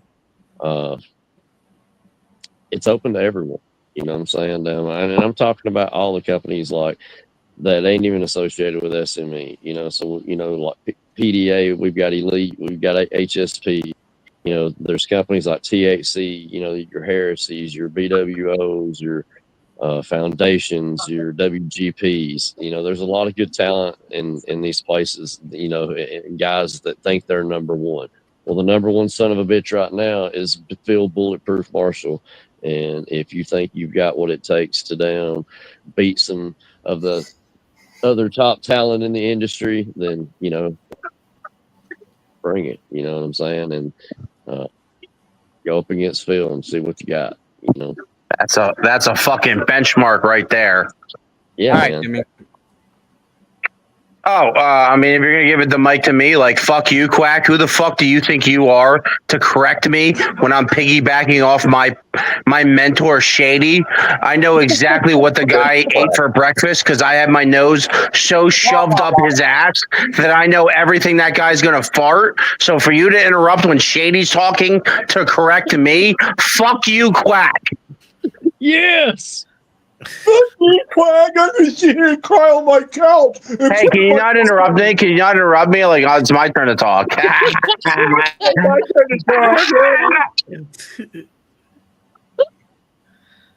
Oh, I'm dying. Go ahead, Jimmy.